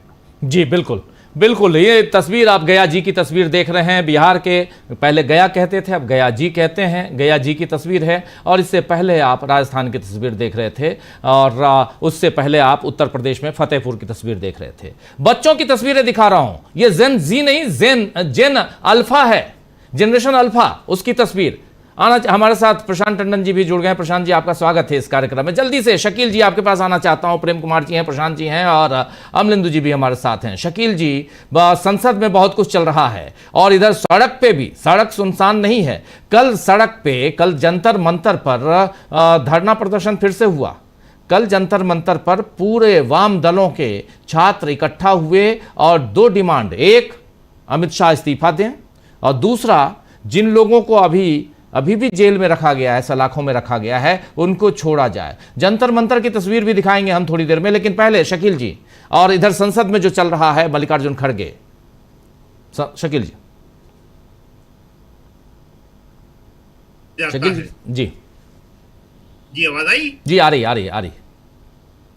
तो हम ये कह रहे हैं कि जुल्म जब हद से गुजर जाता है और वो दिन आ गया, जैन अल्फा से लेके 84 साल के मल्लिकार्जुन खड़गे, आज जो तेवर थे उनके राज्यसभा में, जो उनकी आवाज गूंज रही थी, वो देखने लायक थी, सुनने लायक थी। उन्होंने जो शब्द कहे, जो आपने दिखाए अभी वीडियो में, कि खींच के ले आएंगे, बहुत विरोध किया सत्ता पक्ष के लोगों ने। तो उन्होंने कहा कि हम नहीं लाएंगे खींच के, जनता लाएगी। मैं नहीं जा रहा हूं कोई खींचने के लिए, लेकिन अगर आप सदन में नहीं आएंगे, आप जवाब नहीं देंगे कि गोली किसने चलाई, तो कल ये जनता खींच लाएगी। आज बड़े फॉर्म में थे मल्लिकार्जुन खड़गे जी, और जो उन्होंने सबसे खास बात कही वो ये कही कि राहुल के एजिटेशन से डर के, राहुल के प्रधानमंत्री निवास के बाहर आंदोलन से डर के इन्होंने धर्मेंद्र प्रधान को हटाया है। और अब मोदी जी को अपनी कुर्सी बचाने के लिए एक दूसरे मंत्री यानी कि गृह मंत्री को भी हटाना पड़ेगा। अब सवाल यह है कि मोदी जी अपनी कुर्सी बचा पाते हैं कि नहीं। उन्होंने कहा सबसे बड़े दोषी अमित शाह है। मासूम बच्चों के ऊपर उन्होंने पेलेट गन चलवाई और दोषी दोनों हैं। ऐसा नहीं है कि प्रधानमंत्री दोषी नहीं है, प्रधानमंत्री भी उतने ही दोषी है, गृह मंत्री भी उतने ही दोषी है, और दोनों खामोश हैं, दोनों सदन में नहीं आ रहे हैं। उनके शब्द थे खड़गे जी के कि दोनों के मुंह ऐसा स्टिच कर दिए गए हों, सिल दिए गए हों। तो आज जो है 2-3 बातें मल्लिकार्जुन खड़गे ने बड़ी खास कही। एक, अमित शाह का इस्तीफा मांगा उन्होंने सीधे सीधे, कि इससे कोई काम नहीं चलेगा। दूसरा, उन्होंने आरएसएस के ऊपर बड़ा कड़ा हमला किया। और राजीव जी ने बताया था कि लोकसभा में भी माहौल बदला हुआ था, आज राज्यसभा में ही बदला हुआ था। क्यों? पहले हम बता दें क्यों। क्योंकि लोग यही सोचते हैं कि जो बदला हुआ की हम बात करते हैं, इसलिए कि लोगों को लग रहा है कि कुछ होने वाला है, सरकार कमजोर पड़ गई है। मोदी और अमित शाह हर सवाल के लिए आते थे, वो सदन को फेस नहीं कर पा रहे हैं। इसका मतलब कि दोनों बैकफुट पे चले गए हैं। तो उन्होंने आरएसएस पे जो हमला किया, तो इससे पहले क्या होता था कि जब धनखड़ जी राज्यसभा के सभापति थे, वो कहते थे नाम नहीं सुनूंगा, मैं अलाउ नहीं करूंगा, आरएसएस का नाम नहीं ले सकते। लेकिन आज जो राधा कृष्णन है नए सभापति, उन्होंने उनको पूरा मौका दिया कि आप बोलिए। सत्ता पक्ष ने हंगामा भी किया, लेकिन इसके बावजूद भी उन्हें पूरा मौका मिला कि उन्होंने बोला। इसके अलावा जो सबसे ज्यादा शोर हुआ, सत्ता पक्ष को सबसे ज्यादा तकलीफ हुई, वो हुई मनुस्मृति पे। वो मनुस्मृति की किताब लाए थे, उन्होंने पढ़ के बताया कि अगर वेद का कोई वाक्य, कोई शब्द भी कान में पड़ जाए शूद्र के, तो उसके कान में पिघला हुआ शीशा डाल दो। बहुत विरोध किया सत्ता पक्ष ने इसका। अगर उसके मुंह से वेद शब्द भी निकल जाए तो उसकी जीभ काट दो। तीसरा, उन्होंने कहा कि देखिए, पहले तो मोदी और अमित शाह फ्रंट पे आते थे, अब ये जेपी नड्डा और जितेंद्र सिंह को आगे कर देते हैं। लेकिन इस्तीफा हम इनसे नहीं मांग रहे, नड्डा और जितेंद्र सिंह से, इस्तीफा हम उन दोनों से ही मांग रहे हैं। इसलिए इन दोनों को आगे करने से, इनके पीछे छुपने से वो लोग बच नहीं सकते। इसके अलावा जो एक खास बात रही, वो हम जरूर बताना चाहेंगे आपको। बड़ी इंटरेस्टिंग बात है, मजेदार बात है। जब 11 बजे शुरू होते हैं दोनों सदन, उससे पहले प्रदर्शन किया, इस्तीफा मांगा अमित शाह का, सारे विपक्ष था। और एक बीच में, दोनों नई और पुरानी बिल्डिंग के बीच में दान पात्र रख दिए, मंदिर में चढ़ावे के दान पात्र। वो सांसद आ रहे थे, उसमें पैसे डाल रहे थे, और अचानक एक सांसद आता था, वो चढ़ावा लेके भाग जाता था। लोग कहते थे चढ़ावा चोरी, चढ़ावा चोरी। फिर दूसरा पात्र लाके रख दिया जाता था, उसमें लोग पैसे डालते थे। फिर एक आता था, वो लेके भाग जाता था उसको। इस प्रतीकात्मक ढंग से आज सांसदों ने बहुत अच्छा बताया कि वहां चढ़ावा चोरी किस तरह हो रही है। उत्तर प्रदेश में चुनाव है, समाजवादी पार्टी इस मुद्दे को बहुत ही जोरदार तरीके से उठा रही है। अमित शाह का इस्तीफा एक मांग, चढ़ावा चोरी दूसरी बात। तो आज जो है संसद के अंदर जो है, दोनों सदनों में, लोकसभा तो चल नहीं पाई, खाली उन्होंने वहाँ बिल पास कर दिया हंगामे के बीच में, बार बार एडजन होती रही वो। तो वहाँ भी एक ही मांग होती रही, बेल में आते रहे विपक्ष के सदस्य, अमित शाह इस्तीफा दो। इसके अलावा वो कोई बात नहीं कर रहे हैं। और आप समझ सकते हैं कि अमित शाह जो इतने बड़े नेता थे, इतना बड़ा उनका जलवा था, वो अब फेस करने के लिए सामने दोनों सदनों में कहीं आ नहीं रहे। जी राजीव जी, बिल्कुल बिल्कुल। अभी आप जिक्र कर रहे थे, मनुस्मृति का जिक्र वहां किया मल्लिकार्जुन खड़गे ने, और उससे किस ढंग से पढ़ाया जा रहा है, वो किताब भी लेके आए। हालांकि कहा गया कि नहीं, इसको एक्सपंज किया जाएगा। हंगामा मचा, पूरा हंगामा। जरा सुनते हैं मामला क्या था, जिसका जिक्र भी आप कर रहे थे। जो साथी नहीं सुन पाए हैं मल्लिकार्जुन खड़गे का भाषण, जरा इस हिस्से को सुन लीजिए। बता दो, आप शिक्षा में सुधार लाना चाहिए, सबको समान और न्यायपूर्ण शिक्षा देंगे। और आपका ये भी कहना है कि जो विश्वविद्यालय है उसमें अच्छे अच्छे टीचर्स डालना है, अच्छे वाइस चांसलर आना है। लेकिन उसमें ये भी आ रहा है, सिलेबस जो बदल रहे हैं आप, उसमें ये भी आ रहा है। ये क्या है? शूद्र के वेद पाठ सुनने पर शीशे और जस्ते से उनके कान भर दिए जाए। वेद के अक्षर का उच्चारण करने से सर, वेद के अक्षर का उच्चारण करने पर उसकी जीभ काट ली जाए तथा वेद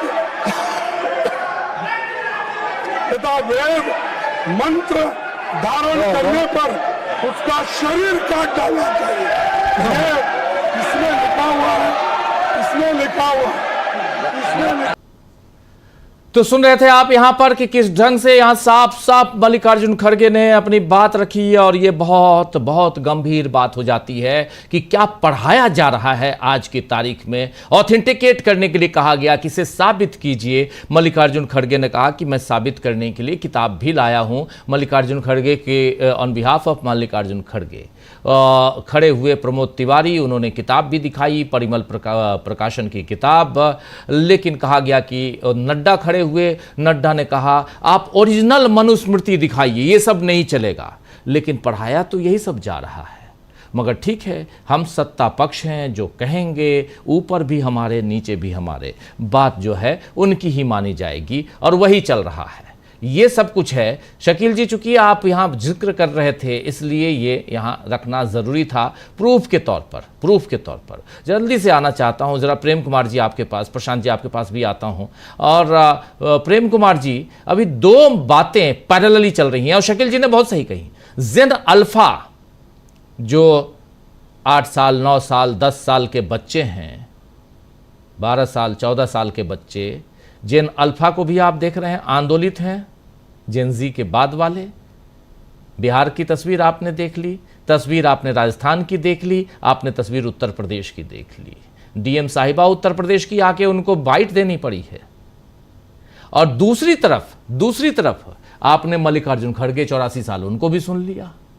देश आंदोलित है, क्या कहेंगे? जी शुक्रिया राजीव जी। हमें तो मल्लिकार्जुन खड़गे जी की भी पीढ़ी से ही बात शुरू करनी चाहिए। हम लोग अल्फा से तो कर ही रहे हैं जी। अल्फा 14 साल अगर जैन जी की उम्र है तो उसके 6 गुना ज्यादा उम्र मल्लिकार्जुन खड़गे जी की है। तो यहाँ 3 बातें एक साथ चल रही हैं। एक कि देश में प्रतिरोध विकसित हो रहा है, निडर हो रही है और निर्भीक होकर लोग आंदोलन की भाषा बोल रहे हैं। इसमें बच्चे भी हैं, जवान भी हैं, बुजुर्ग भी हैं। और दूसरी बात है कि इस प्रतिरोध को रोका जाए, इसके लिए जो तौर तरीके सत्ता अपना सकती है, डर का माहौल बना सकती है, पुलिस प्रशासन कानून सबका इस्तेमाल कर सकती है, वो भी जारी है। उन बच्चों को ढूंढ कर निकाला जा रहा है जिन्होंने टीवी कैमरे पर या किसी मोबाइल कैमरे पर नरेंद्र मोदी को गाली दी। उनके घर में पुलिस जा रही है, उनको धमका रही है और उसके बाद उससे माफीनामा का वीडियो बनवा रही है।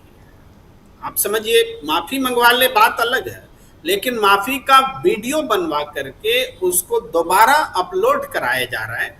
और मजे की बात क्या है कि जो बीजेपी का आईटी सेल है, जो उनका इकोसिस्टम है, वो गाली वाला वीडियो और माफी वाला वीडियो दोनों अगल बगल चस्पा कर रहा है। इसके मायने क्या है? वो फिर से नरेंद्र मोदी को गाली सुनवा रहा है। बीजेपी का आईटी सेल प्रधानमंत्री को फिर से गाली सुनवा रहा है और फिर बता रहा है कि देखो ये माफी मांग रहा है। या ये दोनों चीजें मूर्खतापूर्ण बातें हैं, लेकिन वो कर रहे हैं क्योंकि उनको मूर्खता और विद्वत्ता से मतलब ही नहीं है। उनको एक डर पैदा करना है और वो डर पैदा करने की कोशिश में जुटे हैं। और तीसरी बातें जिसको कि हम कहें कि मल्लिकार्जुन खड़गे जी रिप्रेजेंट कर रहे हैं, और जो प्लेस है वो संसद है, राज्यसभा है।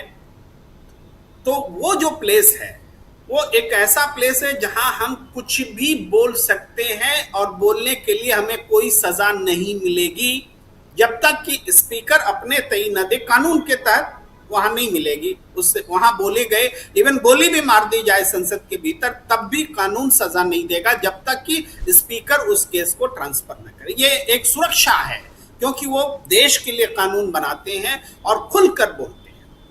लेकिन ये जो खुलकर बोलना है, ये बोलना अब सत्ता को बर्दाश्त नहीं हो रहा है।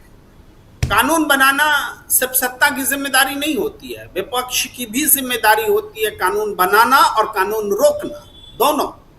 तो उसमें अगर हम अभिव्यक्ति को बांधेंगे, बोलने नहीं देंगे, नेता प्रतिपक्ष को बोलने नहीं दिया गया लोकसभा में, और नेता प्रतिपक्ष को राज्यसभा में भी बोलने से रोका जा रहा है, उनकी बातों को स्पंज किया जा रहा है। इसका मतलब क्या है?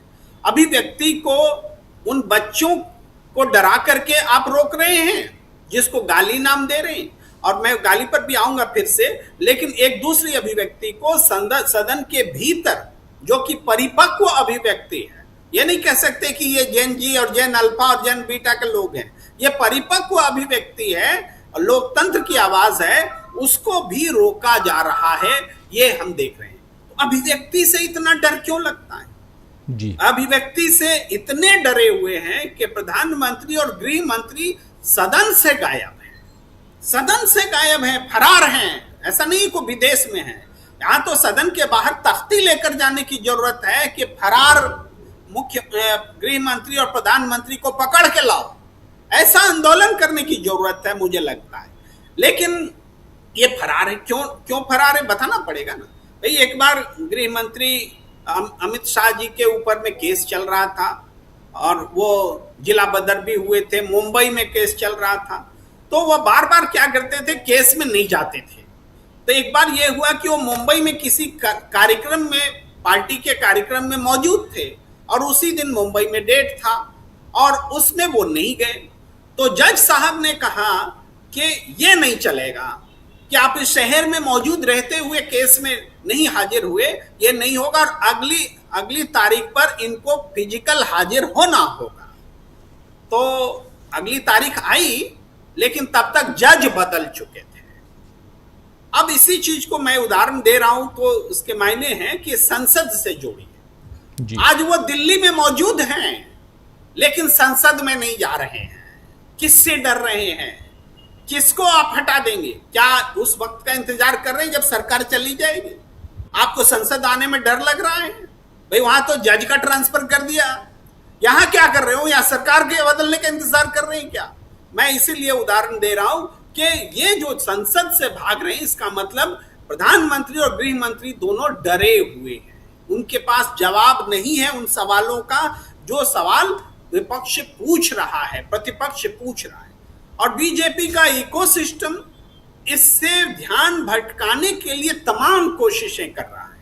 राहुल गांधी माफी मांगो, क्यों भाई राहुल गांधी क्यों माफी मांगे? प्रियंका गांधी माफी मांगो, लेकिन वो माफी नहीं मांगेंगे जिसने बच्चों पर गोलियां चलवाई, जिसकी जिम्मेदारी थी, वो माफी नहीं मांगेंगे। पहले कहते थे कि मुलायम सिंह ने गोली चलवा दी कार सेवकों पर, उस समय नहीं कहते थे कि मजिस्ट्रेट गोली चलवाता है, ये मुख्य सचिव ने गोली चलवाई, वो भी नहीं मानते थे। मुख्य सचिव अपने से गोली थोड़ी चलवा सकता है, मुख्यमंत्री ने बोला होगा इसीलिए गोली चली होगी, यही तर्क होता था।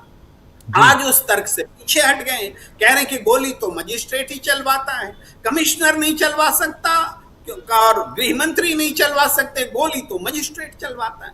अरे तो कौन मजिस्ट्रेट है जिसने गोली चलाई? ये तो सामने लाना पड़ेगा, उसका जवाब तो देना पड़ेगा। लेकिन वो जवाब देने के लिए भी वहां पर सत्ता पक्ष मौजूद नहीं है। तो हम कह रहे हैं कि जो देश में अब प्रतिरोध की आवाज जो बुलंद हुई है, ये राहुल गांधी के सतत, निरंतर और पूरी प्रतिबद्धता के साथ जो डरो मत का नारा था, अभिव्यक्ति के लिए लड़ने का जज्बा जो उन्होंने पैदा किया, बोलने का और निडर होकर बोलने का जो जज्बा पैदा किया, उसकी परिणति अब ऐसे ऐसे दिख रही है जो कोई कल्पना नहीं कर सकता। अपने 3 स्कूलों के बच्चों का दिखाया कि वो 3 स्कूल के बच्चे आवाज उठा रहे हैं। बच्चे आवाज उठा रहे हैं, वो इनकलाब बोल रहे हैं, वो परिवर्तन की बात बोल रहे हैं। तो ये आंधी जिसको राहुल गांधी ने पैदा की है, ये आंधी रुकने वाली नहीं है, तूफान बनने वाली है और सरकार के लिए सुनामी बनने वाली है। और इस सुनामी में कोई सरकार रह नहीं सकती। उल्टी गिनती तो शुरू हो चुकी है। राजीव। बिल्कुल बिल्कुल, अभी आप बात कर रहे थे जिम्मेदारी की। सीआरपीएफ के चीफ की खबर आपने सुनी होगी। आज सीआरपीएफ चीफ ने कहा है कि निडर होकर काम करें, बाकी जिम्मेदारी मैं लूँगा। यानी ये जो पायलट गन पे सीआरपीएफ के जवानों की बात आ रही है कि पायलट गन मारा है, तो सीआरपीएफ के जो चीफ हैं वो साहब कह रहे हैं कि आप निश्चिंत होके, ज्ञानेंद्र प्रताप सिंह हैं, कह रहे हैं निडर होकर आगे बढ़िए, जिम्मेदारी मेरी। यानी कुछ भी अगर हुआ, आपके ऊपर किसी ढंग से किसी भी तरह की उंगली उठाई गई तो उसकी जिम्मेदारी मेरी होगी, चीफ कह रहे हैं।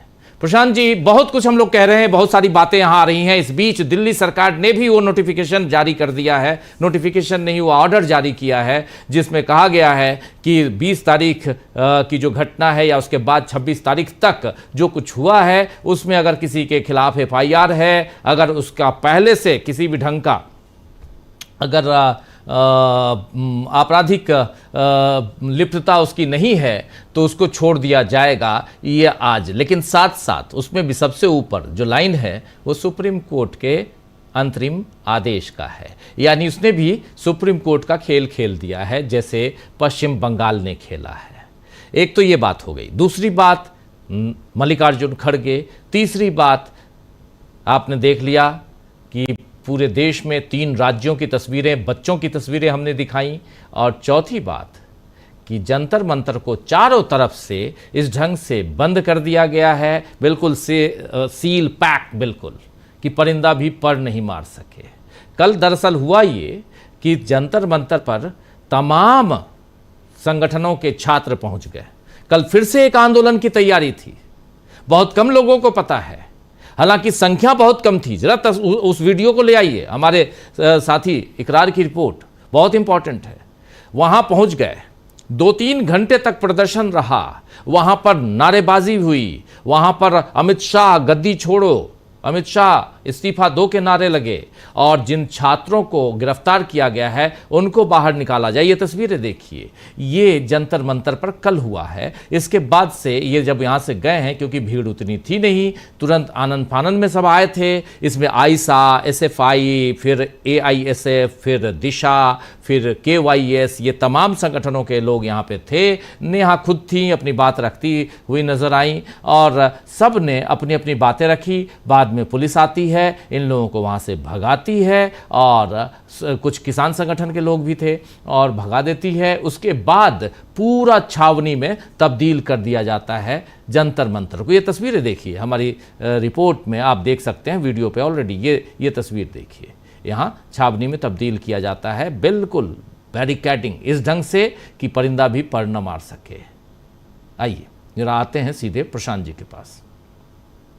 प्रशांत जी, देखिए ये सब हो रहा है, अब इन सबसे कुछ नहीं होना है। अब तो जो होना था वो हो चुका है। देखिए इन सब चीज़ों के बीच में जो अभी हम लोग चर्चा कर रहे हो, जो खबरें हैं, 2 खबरें बड़ी प्रमुख हैं। एक, राहुल गांधी ने अमित शाह के ऊपर टारगेट करके हिला दिया है सरकार को। वो उनका, जिसको कहते हैं कि ट्रम्प कार्ड पॉलिटिक्स का उन्होंने खेला है। तो कल उनकी प्रेस कॉन्फ्रेंस थी। अब राजीव जी, 2 चीज़ें हो रही हैं दिल्ली में। पार्लियामेंट में जो हो रहा है उसको थोड़ी देर के लिए किराए रखते हैं। मैं सेकेंड राउंड में आऊँगा तो जन अल्फा के बारे में बात करूँगा। अभी जो बहुत बड़ी बात है वो ये है कि सरकार बहुत बड़ी परेशानी में है। अमित शाह जो चाणक्य कहे जाते हैं सरकार के, कि सरकार वही चला रहे हैं, मोदी जी केवल भाषण देते हैं। अमित शाह अब इस एसेट से लायबिलिटी हो गए, इस सरकार के बोझ हो गए हैं। और अब सरकार के अंदर इनको कहा जाता था कि ये गुजराती भाई दोनों, अब इन दोनों में पावर स्ट्रगल भी है और ब्लेम गेम भी है। दोनों बातें हो रही हैं, एक दूसरे पर दोषारोपण भी है, और खासकर अमित शाह पे, और पावर स्ट्रगल भी है। और उस पावर स्ट्रगल में अमित शाह आपने भी सुना होगा कि डिप्टी प्राइम मिनिस्टर की बात चल रही थी। वो तो सीधे प्राइम मिनिस्टर की बात भी देख रहे कि अगर नरेंद्र मोदी कमजोर होते हैं तो वो रिप्लेस करेंगे। जी। राहुल गांधी ने कल अमित शाह का डिप्टी प्राइम मिनिस्टर और प्राइम मिनिस्टर का बायोडाटा फाड़ दिया प्रेस कॉन्फ्रेंस करके। उनको डायरेक्ट फायरिंग लाइन में खड़ा कर दिया लाके। ये अमित शाह जिनसे लोग डरते थे, तो अब वो जो बातें हो रही थी डिप्टी प्राइम मिनिस्टर और प्राइम मिनिस्टर की, अब तो बात ये होगी कितने दिन वो रह पाते हैं, और उनका जितने दिन भी रहना वो नरेंद्र मोदी के लिए परेशानी का सबब बनेगा, क्योंकि भारत का युवा उनके खिलाफ हो चुका है। आप आईटी सेल से कुछ भी करा लें, आईटी सेल नहीं कर रोक पाया ना 20 जुलाई को। क्या कर पाया आईटी सेल? ये जो जनजी है ये आईटी सेल के से बहुत आगे है। अब मैं क्यों कह रहा हूँ, आप देखिए कि जंतर मंतर आंदोलन, जेनजी आंदोलन, कॉकरोच आंदोलन, जो भी आप नाम दें, 20 जुलाई के पहले के नरेंद्र मोदी और 20 जुलाई के बाद के नरेंद्र मोदी बिल्कुल मुख्तलिफ है, अलग है। 20 जुलाई के बाद के नरेंद्र मोदी कमजोर नरेंद्र मोदी हैं। अभी आपने बताया कि दिल्ली सरकार ने भी नोटिफिकेशन जारी कर दिया कि मुकदमे वापस लिए जाएंगे। असम, बिहार, उत्तर प्रदेश सब कर रहे हैं ये बात। महाराष्ट्र सबने वो मुकदमे वापस लिए हैं। तो 20 जुलाई के जो नरेंद्र मोदी, 20 जुलाई के बाद के नरेंद्र मोदी हैं, उनको 20 जुलाई के नरेंद्र मोदी बनाने का काम अमित शाह ने किया है। मोदी को कमजोर करने का काम अमित शाह ने किया है, क्योंकि पूरा मामला, दो प्रमुख बातें हुई हैं। एक, जब सोनम वांगचुक को हटाया गया दिल्ली पुलिस के द्वारा, आप लगातार हम लोग कवर कर रहे हैं, हम जानते हैं इस बात को। जब सोनम वांगचुक को नाटकीय ढंग से हटाया गया, सफेद कपड़ा लगा के वहां से, उसके बाद जंतर मंतर में भीड़ बढ़ी। वो गलत फैसला था, तरीका गलत था। दूसरी बात जो हुआ कि 20 जुलाई को जो हुआ, और 20 जुलाई को जो टीयर गैस चली, जो पैलेट गन चली, जो डंडों में कीले लगा के बच्चों को मारा गया, जी, जो फायरिंग की बातें भी अब आ रही हैं, लाठियां चली, लड़कियों के कपड़े फाड़े गए, थप्पड़ मारा आईपीएस अधिकारी ने एक लड़की को, ये सब जो बातें हुई दिल्ली पुलिस ने किया। बैरिकेड तोड़ा, पार्लियामेंट के गेट तक पहुंच गए छात्र और युवा। पहली बार पार्लियामेंट का गेट बंद करना पड़ गया। ये सब की जिम्मेदारी अमित शाह की तो थी। क्या कर रही थी उनकी इंटेलिजेंस? 17 तारीख को, यानी 20 जुलाई के 3 दिन पहले आप दिल्ली के पुलिस कमिश्नर को 20 टेन्योर में हटाते हैं। कौन हटाता है? अमित शाह हटाते हैं। उनकी इंटेलिजेंस को कोई ब्रीफिंग नहीं थी कि क्या होने जा रहा है दिल्ली में, कितने लोग आ गए हैं, कहाँ से आ गए हैं, कितना क्राउड का प्रेशर होगा, क्राउड मैनेजमेंट कैसे करना है कि हिंसा भी ना हो। इसकी प्लानिंग, इसका एक्सिक्यूशन सिर्फ और सिर्फ इसका कोई जिम्मेदार था तो अमित शाह थे। उसके बाद प्रधानमंत्री नरेंद्र मोदी को जो बात बहुत खराब लगी है, बुरी लगी, कि उनके घर के सामने नेता प्रतिपक्ष राहुल गांधी एमपीस को लेकर धरने बैठ गए। ये पहली बार हुआ भारत में कि नेता प्रतिपक्ष प्रधानमंत्री निवास के सामने बैठ गए, और जिस तरीके से उनको हटाया गया, धक्का मुक्की करके और घसीट के, और उनके कपड़े खराब हुए, चोट भी आई, तस्वीरें सब आई। ये सब का जिम्मा अब जो है, ठीकरा जो है अमित शाह में फोड़ा जा रहा है, और गलत नहीं फोड़ा जा रहा है। तो ये पूरा मिसमैनेजमेंट था, तो जीरा पूरा मिसमैनेजमेंट वो अमित शाह की वजह से हुआ है। अभी आप सीआरपीएफ की बात कर रहे हैं, सीआरपीएफ के अंडर आती है आरएएफ। आरएएफ की जो हेड है सीमा ढूंढिया, वो अपने कमांडर से कह रही है कि 20 तारीख के बाद कि वहां से पैलेट गन हटा लो, शॉक बैटर हटा लो, करंट का बिजली का झटका देने वाले डंडे। जी, क्यों कह रही वो? क्यों लगाए गए थे? वो मान रही हैं कि जो आरएएफ का प्रोटोकॉल था वो गलत था। तो कोई मॉनिटरिंग नहीं थी, अफसरों से कोई संवाद नहीं था, कोई कंट्रोल रूम नहीं था क्या? इन सब की जिम्मेदारी अमित शाह के ऊपर आ रही है।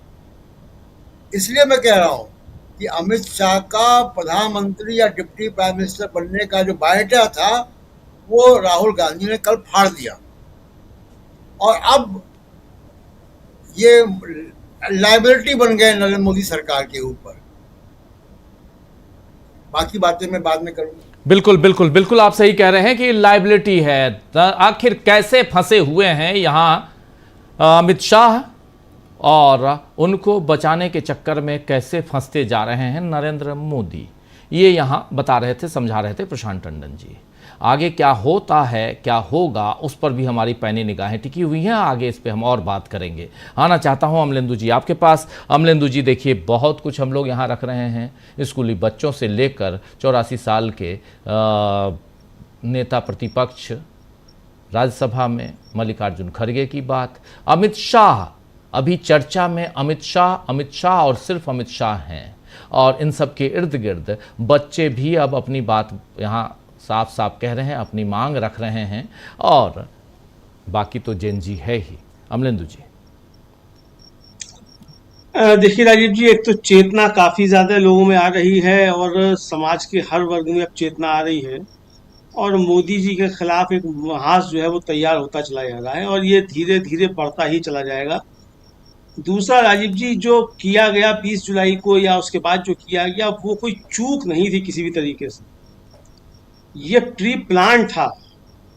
और ऐसा नहीं है कि अमित शाह जी के हाथ से चीजें निकल गई थी, अमित शाह जी ही इसको सब मैनेज कर रहे थे। क्योंकि आज राजीव जी जो सीआरपीएफ के डीजी का आपने वक्तव्य बताया है वो साफ तौर पर गवाही देता है कि ऊपर से अब दबाव बढ़ रहा है कि अमित शाह जी को बचाना है और किसी अफसर को नापना है। और अगर ये राजीव जी मिसमैनेजमेंट होता तो अब तक कार्रवाई हो चुकी होती अफसरों के ऊपर, इसीलिए कोई कार्रवाई अफसरों के ऊपर अभी तक नहीं हुई है, चूंकि ये काम ऊपर से ही था। अब कार्रवाई करेंगे तो अफसर आके सामने बोल देंगे बहुत से कि भाई ये तो ऊपर का ही आदेश था। तो ये राजीव जी अब संकट जो है वो सामने आया है, तो इसलिए जो है अमित शाह जी सब कुछ पर्दे के पीछे से कर रहे थे, इसमें अब कोई तो राय है ही नहीं। और इसीलिए आज राहुल गांधी ने ट्वीट किया कि भाई आप डरे हुए क्यों, बाहर क्यों नहीं आते भाई, डर किस बात का है आपको। अभी 7 घंटे पहले ही राहुल गांधी ने ट्वीट किया कि भाई अमित शाह जी आप डरे किस बात से हैं, बाहर आइए। तो अमित शाह जी डरे हुए इसी बात से राजीव जी, और मल्लिकार्जुन खड़गे भी जो सदन में कह रहे हैं दहाड़ कर कि हम आपको बाहर खींच लाएंगे। अगर राजीव जी मिसमैनेजमेंट होता तो मिसमैनेजमेंट के लिए यहाँ ना कोई माफी मांगता, ना कोई राजीव जी इस्तीफे होते हैं। मिसमैनेजमेंट तो राजीव जी कोरोना में भी बहुत कुछ हुआ था, मिसमैनेजमेंट तो महाकुंभ में भी हुआ था जी, वहां किसके इस्तीफे की मांग होगी, किसका इस्तीफा हो गया। ये राजीव जी प्री प्लान था। और अगर राजीव जी अगर ये मिसमैनेजमेंट था तो मिसमैनेजमेंट फिर ये कैसे है कि पुलिस सादा वर्दी में पहुंच जा रही है, जिन लोगों ने गालियां दी हैं सोशल मीडिया पर या जिनके विजुअल जो वायरल हो रहे हैं उनके घर जो पुलिस पहुंच जा रही है बिना नेम प्लेट लगाए हुए, बिना पुलिस की गाड़ियों के, तो ये तो मिसमैनेजमेंट नहीं है। इसका मतलब ये राजीव जी उनका जो है काम करने का तरीका है ये, क्योंकि इनकी कोई लोकतांत्रिक जो उसमें इनकी परवरिश नहीं हुई है, इन्होंने सिर्फ शाखाओं में ही इन्होंने जो है केवल प्रशिक्षण लिया है। अगर इन्होंने किसी लोकतांत्रिक संस्था में रहकर और राजनीति में रहकर राजीव जी प्रशिक्षण लिया होता तो इस तरह की हरकतें नहीं करते। 20 जुलाई को जो भी कुछ हुआ है राजीव जी वो बिना अमित शाह जी की मर्जी के नहीं हो सकता था, और अगर हो रहा था तो 500 मीटर दूर आप थे और पूरे दिन जो ये होता रहा आपने उस समय रोका क्यों नहीं, अगर आपकी बिना मर्जी के हो रहा था राजीव जी। तो ये बहुत गंभीर सवाल है। राहुल गांधी भी यही सवाल कर रहे हैं कि आपने जो किया है ये आपकी शय पर हुआ है, और अगर आपकी शय पर नहीं हुआ तो सामने आओ भाई, आके कहो कि हमारी शय पर नहीं हुआ है। और ये राजीव जी अब सामने नहीं आ सकते, इसलिए चूंकि अगर सामने आएंगे और कहेंगे हमारी शय पर नहीं हुआ तो फिर सवाल ये आएगा कि कैसे हो गया, फिर जिनके ऊपर हुआ तो आपने उनके पूरी कार्रवाई क्यों नहीं की। तो यहाँ राजीव जी मुझे लगता है कि अमित शाह जी काफी ज्यादा घिरे हुए इस समय नजर आते हैं। विपक्ष ने जिस तरीके से घेरा हुआ है तो अभी कोई संभावना मुझे नजर नहीं आती है कि इस संसद सत्र में अमित शाह जी जो हैं वो सदन के अंदर पहुंचेंगे, इसकी कोई संभावना नजर नहीं आती है। बिल कोई पास हो या नहीं हो उसका उन्हें अभी चिंता भी नहीं है, क्योंकि वो जो बिल था राजीव जी वन नेशन वन इलेक्शन पे, उसकी जेपीसी का 1 साल समय बढ़ा दिया गया है। इसका मतलब वो बिल अभी नहीं आना है, 1 साल के बाद आएगा जब उसकी जेपीसी का समय बढ़ा दिया गया है। तो उसी को उनको लेकर ज्यादा चिंता थी कि इसको करा लिया जाए किसी तरीके से कि 2029 में उसका फायदा लिया जाए। तो ये सारी चीजें थी। ये समझ में आने लगा है कि जनता के अंदर काफी ज्यादा रोष राजीव जी बढ़ता चला जा रहा है। अब जिस तरीके से राजीव जी अभिजीत दीपके क्या हम लोगों ने बयान सुना और वो कह रहे हैं कि उनको धमकियां दी जा रही हैं कि बीजेपी में आ जाओ, तुम्हारे परिवार के लिए अच्छा रहेगा। आपको याद होगा राजीव जी कि गुजरात में एक आंदोलन हुआ था, पटेलों का आंदोलन, और हार्दिक पटेल नाम के एक जैन जी जो थे वहां से भी निकल कर आए थे जी, उस समय जैन जी थे हार्दिक पटेल। और उसके बाद फिर किस तरीके से उनके ऊपर जो था वो राजद्रोह का मुकदमा कायम हुआ। उसके बाद फिर वो बीजेपी में चले गए और किस तरीके से वो बीजेपी के विधायक हैं और इस आंदोलन की जो थे वो निंदा कर रहे थे। तो वही टैक्टिक्स जो अब यहाँ भी अपनाई जा रही है। अभी हमने देख लिया वो जो बैठे थे जिनको उठा के डंडा डोली करके ले जाया गया, सोनम वांगचुक साहब, अब वो जा रहे हैं ट्रेन से लद्दाख और जो है बड़ी गाथा बता रहे हैं कि बहुत अच्छी ट्रेन चल रही है। कल को जाके बताएंगे भी कि मोदी जी बहुत अच्छा काम कर रहे हैं। तो यानी राजीव जी जो अपना आदमी बैठाया गया था जिस शर्तों के साथ, वो हो सकता है शर्तों में कुछ हेर फेर हो गई हो, ये शायद रहा हो स्क्रिप्ट जो लिखी गई हो कि आपको उठाया जाएगा, लेकिन वो गलती हो गई, स्क्रिप्ट में थोड़ी गड़बड़ी हो गई तो इस तरीके से उठा लिया गया। उनको ये मालूम नहीं था कि इसका कोई दूसरा नतीजा भी निकल सकता है। तो राजीव जी स्क्रिप्ट में गड़बड़ी तो हो सकती है, लेकिन स्क्रिप्ट लिखी गई अमित शाह जी के यहाँ थी, इसमें राजीव जी मुझे लगता है कि कोई संदेह होना नहीं चाहिए। क्योंकि वो जिस तरीके से छिपे हुए फिर रहे हैं, राहुल गांधी जिस तरीके से चैलेंज दे रहे हैं, मल्लिकार्जुन खड़गे भी चैलेंज दे रहे हैं, वो भी इसी बात की गवाही देता है कि स्क्रिप्ट जो थी राजीव जी ये सब वहीं तैयार की गई थी। और जिस तरीके से पुलिस कार्रवाई कर रही है राजीव जी, ये साफ तौर पर जो मॉडल है बीजेपी का, उसी मॉडल के तहत राजीव जी पुलिस कार्रवाइयां कर रही है। तो इसलिए इसमें अमित शाह जी जो है उनसे कोई मिसमैनेजमेंट हुआ मुझे लगता है ये नहीं है, बल्कि ये स्क्रिप्ट जो थी और ये तैयारियां जो थी इसी तरीके की थी। सोचा ये था कि इस तरीके से अगर कोई आंदोलन होता है हम उसको कुचल देंगे, उसके बाद फिर जो अमित शाह जी सीना चौड़ा करके आएंगे कि देखो हमने जैन जी कुचल दिया, आप 2.5 करोड़ फॉलोअर लेकर आए थे, आपने कुछ जनता पार्टी बना ली थी तो हमने उसको भी कुचल दिया, मोदी जी बहुत महान है, सारी दुनिया मोदी जी के पीछे खड़ी है, ये करते हुए आएंगे। लेकिन वो राजीव जी वो है कहावत है ना, पड़ गई सारी तकवीरें, उल्टी पड़ गई सारी तकवीरें, तो वही जो सारी तकवीरें जो उल्टी पड़ गई, स्क्रिप्ट जो लिखी गई थी वो जो थी उसमें कहीं थोड़ा कोई लोचा सा आ गया, उसकी वजह से सारी चीजें उल्टी पड़ गई राजीव जी। बिल्कुल बिल्कुल, सारी तकवीरें जो हैं वो उल्टी पड़ गई हैं। और यहाँ पर लेकिन अमित शाह की बातें जो हैं वो आखिर सुनाई क्यों नहीं पड़ रही हैं? अमित शाह आखिर हैं कहाँ? संसद में नहीं आ रहे हैं। पहले तो लगातार बैठा करते थे, राहुल गांधी खासकर जब बोलने आते थे तो देश के गृह मंत्री वहाँ बैठा करते थे, लेकिन देश के गृह मंत्री ये पूरा मामला, उसमें भी पूरी बहस हो गई। बिल जो है एंटी लीक वाला बिल, वो paper leak, anti paper leak bill, वो पास हो गया उधर से लोकसभा से, राज्यसभा में भी लगभग पास होने की कगार पर है। लेकिन गृह मंत्री कहाँ हैं और प्रधानमंत्री कहाँ हैं, ये देश तो पूछता है।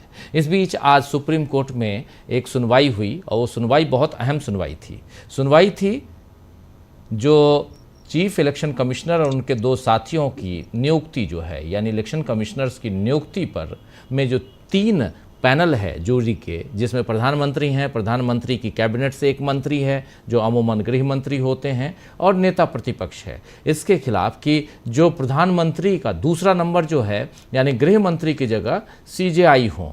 इसमें 2 जजों की बेंच है। अब फैसला इसे सुरक्षित रखा गया है, और फैसला सुरक्षित इसलिए रखा गया है कि इसको बड़ी बेंच को भेजा जाए, क्योंकि 2 जजों की बेंच और जॉय माल्या बागची और दूसरे जो हैं ये सतीश चंद्र शर्मा, दीपांकर दत्ता और सतीश चंद्र शर्मा, दीपांकर दत्ता और सतीश चंद्र शर्मा, ये 2 हैं। और इन दोनों ने जो केंद्र सरकार और याचिकाकर्ताओं की पूरी दलीलें सुनने के बाद फैसला को सुरक्षित रख लिया है और बड़ी बेंच की तरफ भेजने के लिए। यहाँ पर कोई फैसला आएगा नहीं, लेकिन यहाँ मुख्य रूप से अनूप बरनवाल बनाम भारत संघ का एक मामला, और इस मामले में संविधान बेंच का फैसला जिसमें निर्देश दिया गया है कि जब तक संसद कोई कानून नहीं बनाती तब तक मुख्य चुनाव आयुक्त और चुनाव आयुक्तों की नियुक्ति प्रधानमंत्री, विपक्ष के नेता और चीफ जस्टिस ऑफ इंडिया वाली समिति द्वारा की जाए,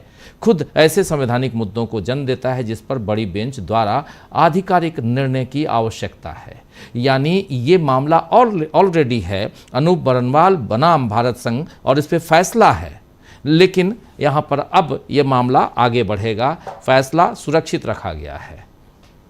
देखते हैं, ये भी एक केस है, बहुत महत्वपूर्ण ये केस, इसलिए यहाँ पर ये बात रखना ज़रूरी थी। स्वामी जी, आपके पास आना चाहता हूँ फिर से, लेकिन दूसरी तरफ मामला जो है वो घुमा फिरा के इर्द गिर्द देखिए वो पहुँच जा रहा है अमित शाह पे। आपके पास आऊँ, कल जब छात्र पहुंच गए अचानक वहां जंतर मंतर पे, जिसके बाद सील किया गया है जंतर मंतर को, जो हम तस्वीरें दिखा रहे थे, तो वहां नेहा बोरा ने क्या कहा मीडिया से चर्चा करते हुए, जरा उसको सुनते हैं, सुनिए जरा। हम मानते नहीं है कि होम मिनिस्टर के एक्सप्लिसिट परमिशन के बगैर इस तरीके के ऑर्डर्स आरएएफ ने कैरी आउट किए, दिल्ली पुलिस ने कैरी आउट किए। ये एक टेररिस्ट और क्रिमिनल स्टेट की निशानी है। किसी भी तरीके से ना दिल्ली में और ना देश भर के किसी भी राज्य में हम इस चीज को नॉर्मलाइज होने देंगे। देश भर में जो ये एंटी मुस्लिम और एंटी दलित विच हंट हो रहा है प्रोटेस्टर्स का, ये नहीं हो सकता है अगर explicit orders home minister Amit Shah से नहीं आए हैं इस तरीके के विच हंट को कैरी आउट करने के लिए। The commissioner of police of Delhi, the Home Minister of this country, Amit Shah, will not be allowed to escape without providing accountability for the pellet injuries to protesters. तो यहाँ पर palette injury जो है, यानी pellet gun का इस्तेमाल protesters के ऊपर, उसके बारे में यहाँ नेहा बोल रही हैं। और ये यहाँ पर एक आंदोलित थे छात्र, लेकिन इनको हटाया गया। एक नए आंदोलन की कल शुरुआत हो सकती थी यहाँ से, जिसको आनन फानन में पुलिस ने हटाकर, दिल्ली पुलिस ने, आरएएफ के जवानों ने हटाकर और वहाँ पूरा सील पैक कर दिया है। लेकिन आप एक जगह को सील पैक कर दें, वहाँ लोगों को एकत्रित न होने दें, तो क्या इससे आंदोलन खत्म हो जाएगा? क्या आप आंदोलित लोगों को, छात्रों को रोक पाएंगे? जो एक आवाज़ अभी मुखर हो रही है, और वो भी देश के गृह मंत्री के खिलाफ, और गृह मंत्री का मामला है तो सीधे सीधे प्रधानमंत्री की तरफ जाएगा। और इसको आप कैसे देखते हैं स्वामी जी? क्या इतनी आसानी से ये सब कुछ शांत होता हुआ नजर आता है आपको? ये नेहा बोरा को जब जब मैं देखता हूं, मुझे लगता है कि हमारे देश में हर घर में ऐसी ही बेटी होनी चाहिए। जैसे रानी लक्ष्मीबाई थी और रजिया सुल्ताना थी, ये उसी प्रकार की बेटियां हर घर में होनी चाहिए। वीर होनी चाहिए, निर्भीक होनी चाहिए। और ये बात देखिए पूरे हिंदुस्तान में फैल गई। जैसे फर्स्ट हाफ में हम लोग डिस्कस कर रहे थे, अब 8वीं 10वीं क्लास के बच्चे भी अपना हक मांगने लगे। ये सोशल मीडिया के अंदर एक पोस्ट चल रही है राजीव जी, उसमें दिखा रहे हैं एक बिल्कुल क्षीण शेर जो बिल्कुल लग रहा है कि सूख गया है, उसके अंदर मांस खत्म हो गया है। उसको वहां पे एसपीजी ग्रुप के 5-6 लोग उठा के पिछले दरवाजे से संसद के बाहर ले जा रहे हैं। देखिए वो स्थिति हो गई। देखिए हम तो पहले भी कहते थे, देखिए हमारे देश का जो प्रधानमंत्री हो, हमारे देश का जो मुखिया हो, वो हिंसक शेर नहीं होना चाहिए। उसको ऐसा होना चाहिए जो जनता के प्रति दिल वाला हो, जो उनके साथ बैठ के संवाद कर सके, जो उनकी समस्याओं को समझ सके, जो हमारे देश के गरीब लोगों के बारे में समझ सके और उनकी समस्याओं को समझ के आगे निर्णय ले। देखिए अब तो देर हो चुकी है मेरे ख्याल से, जो अमित शाह साहब ने मिस कैलकुलेशन की और इसमें इतना ज्यादा इन्होंने जबरदस्ती की और इतना ज्यादा पुलिस को और रैपिड एक्शन फोर्स को इतना ज्यादा निर्देश दिया कि कील गड़े हुए डंडों से बच्चों की पिटाई करो और करंट लगाओ और पैलेट गन चलाओ, और बिहार के अंदर AK-47 चल गई। देखिए मैं एक आपके कार्यक्रम के माध्यम से, डीवी लाइव के माध्यम से राहुल जी से और मल्लिकार्जुन खड़गे साहब से एक निवेदन करना चाहता हूं। अरे आप एक एक करके एक एक मंत्री का इस्तीफा लेंगे, हम लोगों का टाइम इसी में वेस्ट होता रहेगा, हम इसी को डिस्कस करते रहेंगे रोड यूट्यूब में। एक साथी मंत्रिमंडल का इस्तीफा क्यों नहीं मांग लेते कि भैया इस मंत्रिमंडल को भंग करो, नए चुनाव हो, निष्पक्ष चुनाव हो, ज्ञानेश कुमार गुप्ता जी को हटाया जाए और एक अगर निष्पक्ष चुनाव अधिकारी दोबारा चुनाव करा ले। आज के तारीख में भारतीय जनता पार्टी के पास विपक्ष में बैठने के लिए लोग नहीं मिलेंगे। आज जो देश की स्थिति है, तो देश को नुकसान पहुंचाने के बजाय, क्योंकि देखिए अमित शाह मोदी जी जब तक सत्ता में हैं ये झुकने वाले नहीं है और देश की जनता भी झुकने वाली नहीं है। अब तो जेनजी, जेन अल्फा, बुजुर्ग लोग, सब लोग झुकने वाले नहीं है। इस कन्फ्रंटेशन से देश का नुकसान हो, इसलिए बेहतर यह है राहुल गांधी जी इन लोगों का इस्तीफा न मांगे। एक हमारे देश की पूरी जनता, पूरे 145 करोड़ लोग ये कहें इस सरकार पे हमें विश्वास नहीं है, ये सरकार हमारे बच्चों पे AK-47 चलाती है, पैलेट गन चलवाती है, उनको मारती है। और वो SHO अभी तक नौकरी में है और ड्यूटी पे है, जिसने उस बेटी के साथ एक अभद्र व्यवहार किया था, जो भाग रही थी पीछे से डंडे से, जो किया था वो इतना घृणित है। विश्व में जो भी देखेगा ये कहेगा कि ऐसा पुलिस अधिकारी आज भी गद्दी पे बैठा हुआ है, कुर्सी पे बैठा हुआ है और गुंडागर्दी कर रहा होगा, और बच्चों को घर घर जाके डांटा जा रहा है, हड़काया जा रहा है और जेल के अंदर उनको पीटा जा रहा है। जैसे नेहा बोरा गई थी जब बिहार में, उसने कहा वहां 3 दिन तक जेल में रहे बच्चों को खाना नहीं दिया गया, वो भूखे पेट रहे, उनकी वहां पिटाई हुई, बुरी तरह से पिटाई हुई। अब ये बताइए, ये एक लोकतंत्र, हमारा जो सबसे बड़ा लोकतंत्र है विश्व का, वहां पे बच्चों को क्या उनकी जेल के अंदर भी वो अधिकार नहीं है, वो अधिकार को खत्म कर दिया जाएगा। और बिल्कुल ये बच्चों ने जो जैन अल्फा ने हमने करना शुरू किया है, अपनी क्लास में टीचर्स को भी टाइट रखिए। हर टीचर जो वहां पे तनख्वाह पाता है और जो सरकार के खर्चे से तनख्वाह उठाता है, आपको पूरी शिक्षा ग्रहण करनी चाहिए। क्लास में टीचर ना आए तो आपको एकत्रित होकर अपने अधिकार को मांगना चाहिए। टॉयलेट भी आपके यहाँ होने चाहिए, बिजली और पानी भी आपका होना चाहिए। जो राजनीतिक दल नहीं कर पाए वो बच्चों को अपने अधिकार लेने चाहिए। और अगर किसी प्रकार से भी, जैसे सुनते हैं, आज भी सुनते हैं, गांव के अंदर बच्चों से, लड़कियों से झाड़ू लगवाई जाती है और जो वहां पे कर्मी होते हैं उनके तनख्वाह वहां पे बैठे हुए प्रबंधक खा जाते हैं, ये नहीं होने देना है। हमारे देश के बच्चों ने अपने, ये भी मैं उनसे निवेदन करता हूं, टीचर्स के पैर भी छूइए, उन्हें प्रणाम भी कीजिए, गुरु का पूरा सम्मान भी कीजिए, लेकिन अपने स्कूल के अंदर जो आपके अधिकार सरकार ने आपको दिए हैं उनको प्राप्त कीजिए। और अगर कोई उसमें कोताही करता है तो उसके लिए एकत्रित होकर बिल्कुल सविनय गांधीवादी आंदोलन चलाइए, लेकिन टीचर्स का सम्मान भी हो, गुरु शिष्य परंपरा भी कायम हो और आपको अपने अधिकार भी मिले, क्योंकि आप हमारे देश का भविष्य हैं।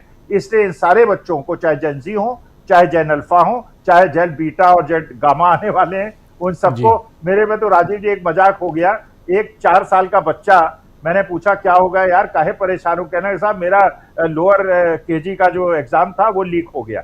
अब ये लीक ऐसा हो गया है, अब तो 5-5 साल के बच्चे कहने लगे पेपर लीक हो गया है। समस्या बहुत बड़ी है, सरकार को बर्खास्त किया जाए और नए इलेक्शन हो, नई सरकार आए। जी जी जी, बिल्कुल बिल्कुल आप सही कह रहे हैं, नई इलेक्शन नई सरकार आए ये लेकिन सवाल ये उठता है, शकील जी, क्या सचमुच रोक दें? अभी दिल्ली पुलिस की विज्ञप्ति आई है, दिल्ली पुलिस ने ट्विटर पर जारी संदेश में क्या बताया है, ज़रा वो आपके सामने लाता हूँ। दिल्ली पुलिस का कहना है कि सोशल मीडिया पर ऐसी अफवाहें फैल रही हैं कि जंतर मंतर को विरोध प्रदर्शनों के लिए बंद कर दिया गया है। ये दावे पूरी तरह से झूठे, गुमराह करने वाले और बिना किसी सच्चाई के हैं। आधिकारिक तौर पर यह साफ किया जाता है कि जंतर मंतर शांतिपूर्ण और अधिकृत विरोध प्रदर्शनों के लिए एक सक्रिय और अधिकृत जगह बनी हुई है। माननीय सुप्रीम कोर्ट के आदेश और उसके पालन में दिल्ली पुलिस द्वारा जारी स्टैंडर्ड ऑपरेटिंग प्रोसीजर यानी SOP के अनुसार इस जगह पर ज़्यादा से ज़्यादा 1000 लोगों को इकट्ठा होने की अनुमति दी जा सकती है। ये अनुमति संबंधित आयोजकों या व्यक्तियों द्वारा औपचारिक आवेदन करने पर सक्षम अधिकारी द्वारा दी जाती है और इसके लिए तय नियमों और शर्तों का पालन करना जरूरी होता है। नागरिकों को सलाह दी जाती है कि वे बिना पुष्टि की गई जानकारी पर विश्वास न करें या उसे न फैलाएं और सही जानकारी के लिए केवल आधिकारिक सूचनाओं पर ही भरोसा करें। यह दिल्ली पुलिस का कथन है जो आपके सामने हम ला रहे हैं। शकील जी, देखिए वही बात है ना, पुलिस को आगे कर रहे हैं। आना चाहिए अमित शाह जी, केंद्रीय गृह मंत्री मल्लिकार्जुन खड़गे ने यही कहा ना कि अब आप किसको आगे कर रहे हो, JP नड्डा को, डॉक्टर जितेंद्र सिंह को, कि पुलिस के कहने से थोड़े कुछ होता है। आप आइए, आप स्थिति क्लियर कीजिए, आप सारी बातें बताइए जी। किसने पेलेट गन चलाने का आदेश दिया? नंबर 1 सवाल, सबसे बड़ा सवाल यह है, आपने दिया या नहीं दिया? अगर आपने दिया तो आप दोषी हैं और नहीं दिया तो राहुल गांधी के शब्दों में आपको पता नहीं था, आप इनकॉम्पिटेंट हैं। बिना आपके आज्ञा के, बिना आपके आदेश के कैसे चला दिया गया? मतलब कार सेवकों पे जो चलाने का आदेश था तो मुलायम सिंह ने दिया था, मुख्यमंत्री ने, वो मजिस्ट्रेट ने नहीं दिया था। वो मुलायम सिंह थे। मजिस्ट्रेट अगर आदेश देता है तो वो किसी मजिस्ट्रेट ने दिया होगा ना। उस टाइम तो मुलायम सिंह ने दिया था, और आज कह रहे हैं कि मजिस्ट्रेट ने दिया, अमित शाह जी ने नहीं दिया। ये इस तरह की जो ये जगलरी है, ये बातों को ट्विस्ट करना है, इनसे अब काम चलने वाला नहीं है। अभी जो हमारे जो पड़ा अभी शेर अभी जो है वो उल्टी हो गई सब तदबीरें, वो तदबीरें जी, तदबीरें, प्रयत्न, तो वो इनकी सारी कोशिशें, सारे प्रयत्न, सारे दांव पेच उल्टे हो गए। कुछ ने दवाने काम किया। बड़ा अच्छा शेर है, मीर साहब का है, ये उर्दू के सबसे बड़े शायरों में एक है, मीर तकी मीर जी।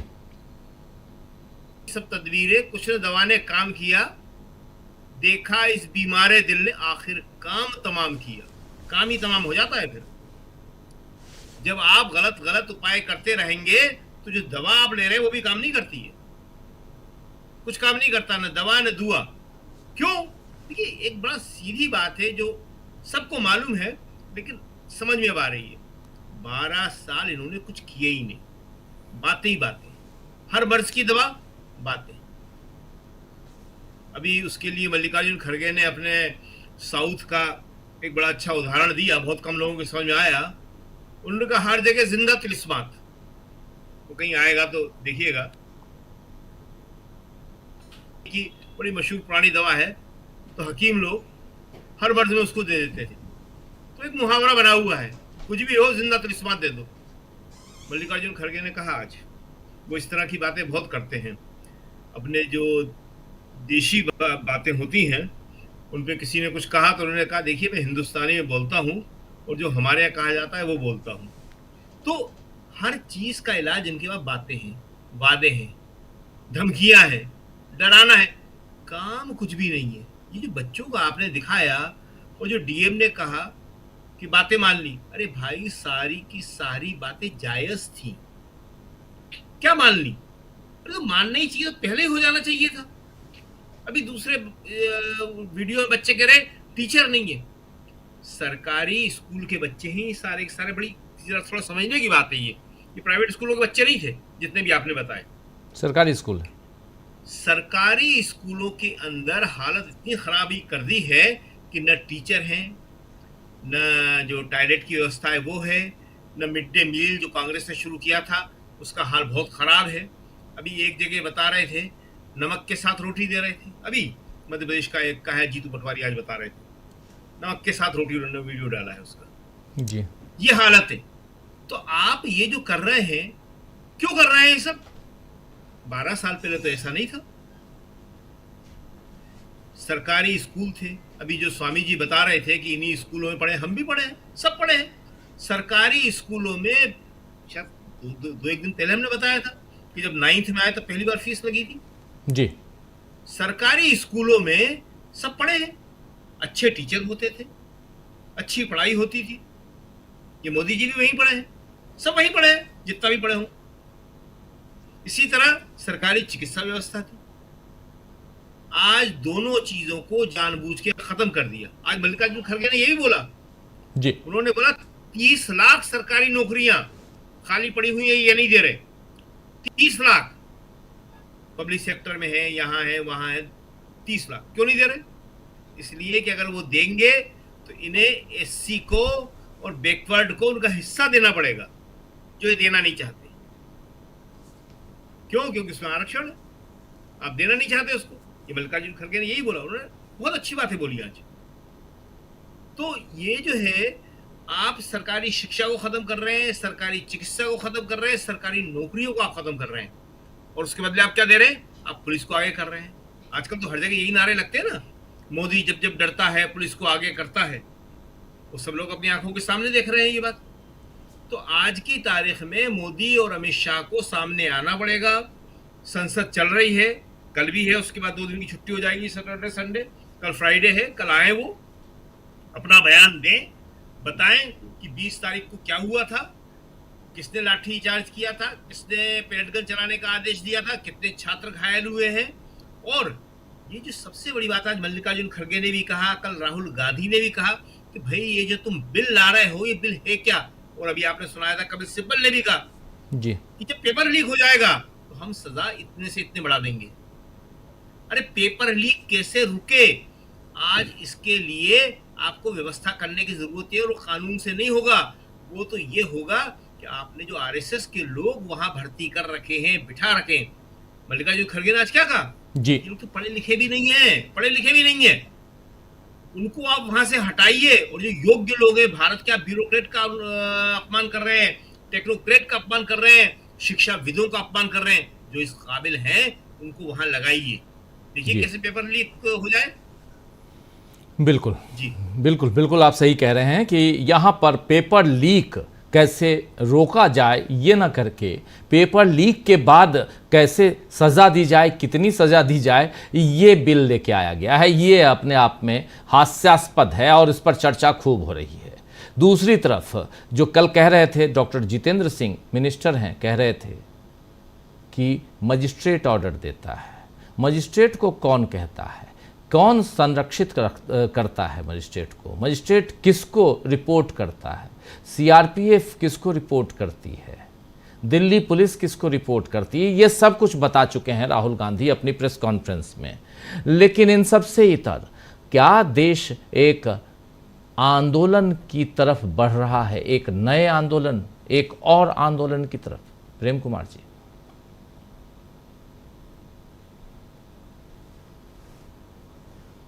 पुलिस को लेकर आवाज आ रही मेरी? आ रही।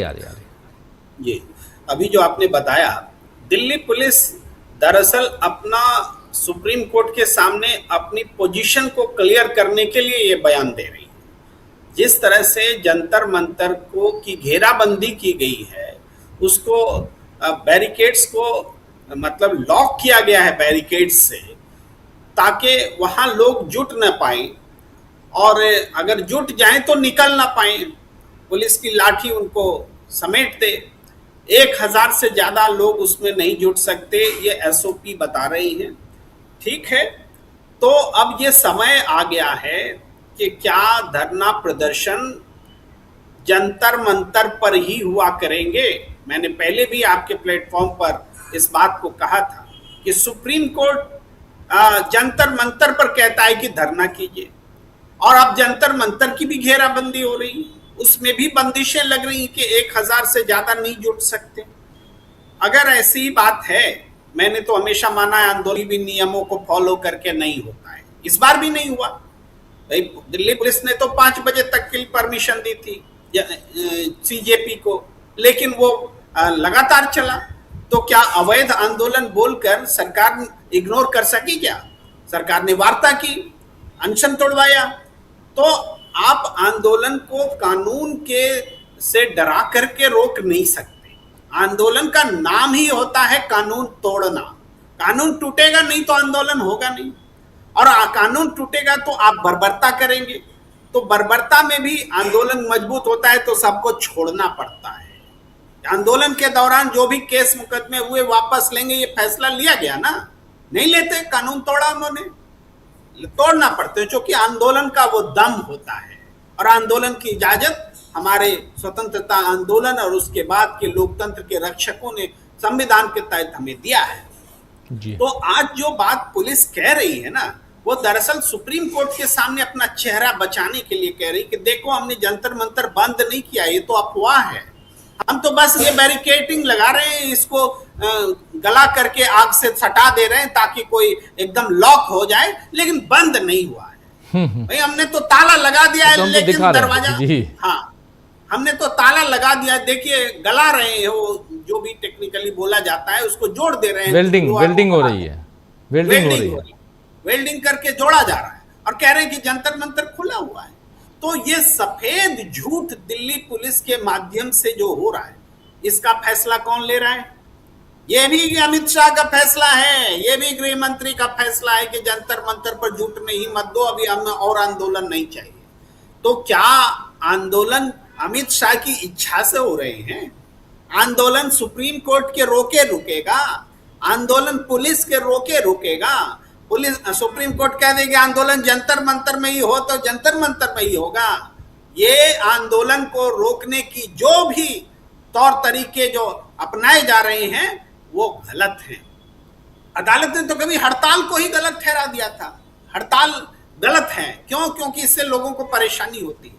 लोगों को परेशानी होती है जब हड़ताल होती है, लेकिन परेशानी से रोकने का काम सरकार का होता है कि हड़ताल ना होने दें। हड़ताल होगी तो परेशानी होगी, तो हड़ताल नहीं होंगे। तो अदालत अगर हड़ताल को रोकने का प्रयास करेगी, देखिए जब बोलने के सुनने के सारे रास्ते बंद हो जाते हैं तभी नेपाल और बांग्लादेश में जनजी पैदा लेता है। जब तक आप बोलने सुनने का रास्ता खुला रखते हैं, लोकतांत्रिक तरीके को मजबूत रखते हैं, तब तक ऐसा कुछ नहीं होता है चूंकि लोग व्यक्त करते हैं। आज जेन जी का आंदोलन है, जेन अल्फा जेन बीटा जो भी है वो भी आंदोलित हो रहा है, गोद में जो बच्चा है वो भी आंदोलित हो रहा है, ये भी समझ लीजिए, क्योंकि आंदोलन की आबो हवा बन गई है। तो इसको रोकने के लिए इस तरह के हथकंडे जो अपनाए जा रहे हैं ये दरअसल डर है, सरकार में व्याप्त डर। पहले जनता को डराया जा रहा था, आज जनता से डर रही है व्यवस्था। ये व्यवस्था परिवर्तन यही हुआ है। डर तो है लेकिन डर अब जनता नहीं रही है, डर सरकार रही है, सरकार डर रही है और डर पुलिस के माध्यम से सरकार का डर दिख रहा है, पुलिस ऑर्डर में दिख रहा है। तो इस बात को जितनी जल्दी, भाई जनता तो समझ रही है, हुक्मरान जितनी जल्दी समझ जाए, सिस्टम वाले जितनी जल्दी समझ जाए उतना उनके लिए बेहतर है। वरना फिर अगर दबाने का प्रयास कीजिएगा तो कोई नेपाल बांग्लादेश इसी यूनिवर्स में है ना, हमारे पड़ोस में ही तो है। तो वो चीजें किसी के बनाए नहीं बनती, स्वयं बन जाती है। और मैंने पहले ही कहा डेमोक्रेटिक सिस्टम ही हमें उन चीजों से बचाता है। अगर हमें अराजकता रोकनी है, हमें शासन में सुव्यवस्थित तरीके से रहना है, तो हमें लोकतांत्रिक व्यवस्था को मजबूत और मजबूत करना पड़ेगा। जी जी जी बिल्कुल बिल्कुल। प्रशांत जी क्या कहेंगे? यही रास्ता है राजीव जी, जो लोकतांत्रिक तरीका है जो प्रेम कुमार जी कह रहे हैं। भारत का संविधान व्यक्ति की गरिमा की बात कर रहा है। सरकार की जिम्मेदारी है व्यक्ति की गरिमा को सुरक्षित करना, रखना। ये लोकतांत्रिक सरकारें संवेदनशीलता से चलाई जाती हैं। ये क्राइम मास्टर गोगो की तरीके से सरकारें नहीं चलाई जाती हैं कि आप एक दबाव में और डरा के, सादी वर्दी में पुलिस वालों को भेज के, धमका के, पुलिस वाले खड़े करके वीडियो बनवा के उन बच्चों का। सरकारें ऐसे नहीं चलती हैं और ना ही ऐसे गुस्सा शांत होता है। हमने 3 दिन पहले भी अपनी पॉडकास्ट में हम लोगों ने राजीव चर्चा की थी कि एक सोशल बिहेवियर पैटर्न है, कलेक्टिव सोशल बिहेवियर का। और वो सोशल, एक बार जब वो आ जाता है थ्रेशोल्ड पे, तो वो फिर खत्म नहीं होता है। जो 20 जुलाई को हुआ वो डायरेक्ट एक्शन था, जिसकी चर्चा हम लोग 2 महीने पहले अपने पॉडकास्ट में कर चुके थे। वो डायरेक्ट एक्शन चल रहा है, उसका दायरा बढ़ रहा है। उसका दायरा इसलिए बढ़ रहा है कि बच्चों तक वो पहुंच गया, यूपी, राजस्थान, बिहार। और उसमें एक बात गौर कीजिए कि वो बच्चे में लड़कियां आ गए हैं। उन बच्चों, छोटे बच्चों के बीच में कोई टेलीफोन में बात नहीं हो गई, कोई व्हाट्सएप ग्रुप नहीं बन गए। ये कलेक्टिव सोशल बिहेवियर है, ये ह्यूमन टू ह्यूमन ट्रांसफर हो रहा है और इसका दायरा बढ़ता जाएगा जितना आप दबाएंगे। इसलिए मैं कह रहा हूं कि अमित शाह इस सरकार की लायबिलिटी है नरेंद्र मोदी की, और नरेंद्र मोदी भी इस बात को समझ रहे हैं। आप देखिए पिछले 1 हफ्ते से या 20 तारीख के बाद से अमित शाह अब किसी प्रकार की क्राइसिस मैनेजमेंट में नहीं है। जी जेपी नड्डा है या जितेंद्र सिंह है, कोई क्राइसिस मैनेजमेंट टीम से वो बाहर हो चुके हैं। कहीं उनकी विजिबिलिटी नहीं है, कहीं कोई बयान नहीं है, कहीं कोई ट्वीट नहीं है, पार्लियामेंट से गायब हैं। इसलिए मैं कह रहा हूं कि वो एक लायबिलिटी बन चुके हैं। और जितना नरेंद्र मोदी अगर उनको देर करेंगे फैसला करने में तो उनके लिए उतनी परेशानी होगी। एक बात हम लोग समझ रहे हैं, क्योंकि ये सोशल बिहेवियर का मामला है, समाजशास्त्र का मामला है, और कोई भी समाजशास्त्री बता देगा कि गुस्सा अगर एक बार समाज में आ जाता है फिर वो ठंडा नहीं होता है। प्रेशर कुकर में अगर आप नीचे से आग बढ़ाएंगे बजाय गैस बंद करने के, तो सीटी और जोर से बजेगी, उसका सेफ्टी वॉल्व भी तोड़ देगी, ज़्यादा स्टीम बनेगी। तो ये जो पुलिस भेजकर एक्शन से और गोदी मीडिया के जरिए या कोई बाबा रामदेव के जरिए छात्रों को, युवाओं को, बच्चों को बदनाम करके आप सोच रहे हैं कि इसको शांत कर देंगे, नहीं हो पाएगा।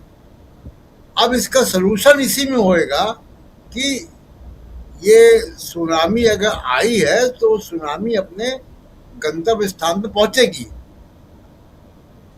और वो भारत के युवा ने नरेंद्र मोदी और अमित शाह के खिलाफ एक 20 जुलाई के बाद, 20 जुलाई तक गुस्सा धर्मेंद्र प्रधान पे था, 20 जुलाई के बाद गुस्सा अब नरेंद्र मोदी और अमित शाह पर है, नरेंद्र मोदी पर खासकर है। आप जंतर मंतर जाते रहे हम लोग, राजीव जी, जो गालियों की बात हो रही है, लड़कियों ने गाली दी है, कब दी है? 20 जुलाई के बाद दी है, जब उनको मारा गया, जब कपड़े फाड़े गए, जब उन डंडे से उनके प्राइवेट पार्ट में हमले किए गए, तब गालियां दी हैं। और क्यों नहीं देंगी गालियां? अगर आप एक्शन में नहीं रहे उस पुलिस वाले के खिलाफ, तो ये गालियां 20 जुलाई के बाद हुई हैं, और ये अभी ठंडा होने वाला नहीं है, इसलिए कि अब इनको एक्शन लेना पड़ेगा। इसलिए राहुल गांधी ने टारगेट किया है उनको, अमित शाह को। जी राजीव जी, बिल्कुल बिल्कुल। एक छोटा कमेंट अमलेंदु जी। जी बिल्कुल राजीव जी, ये सही है कि अब दिक्कतें मतलब एक तरीके से बढ़ रही हैं, और दिल्ली पुलिस का जो आदेश अभी जो उनका स्पष्टीकरण, आदेश का स्पष्टीकरण जो आया है, वो राजीव जी खुद ये बताता है कि कुछ ना कुछ गड़बड़ है। उस स्पष्टीकरण में आप कह रहे हैं कि जो मतलब जिनको अनुमति है उनके लिए खुला हुआ है, तो ये कहिए कि जिनको अमित शाह जी चाहेंगे या दिल्ली के पुलिस कमिश्नर साहब चाहेंगे उनके लिए खुला हुआ है, बाकी के लिए नहीं खुला हुआ है।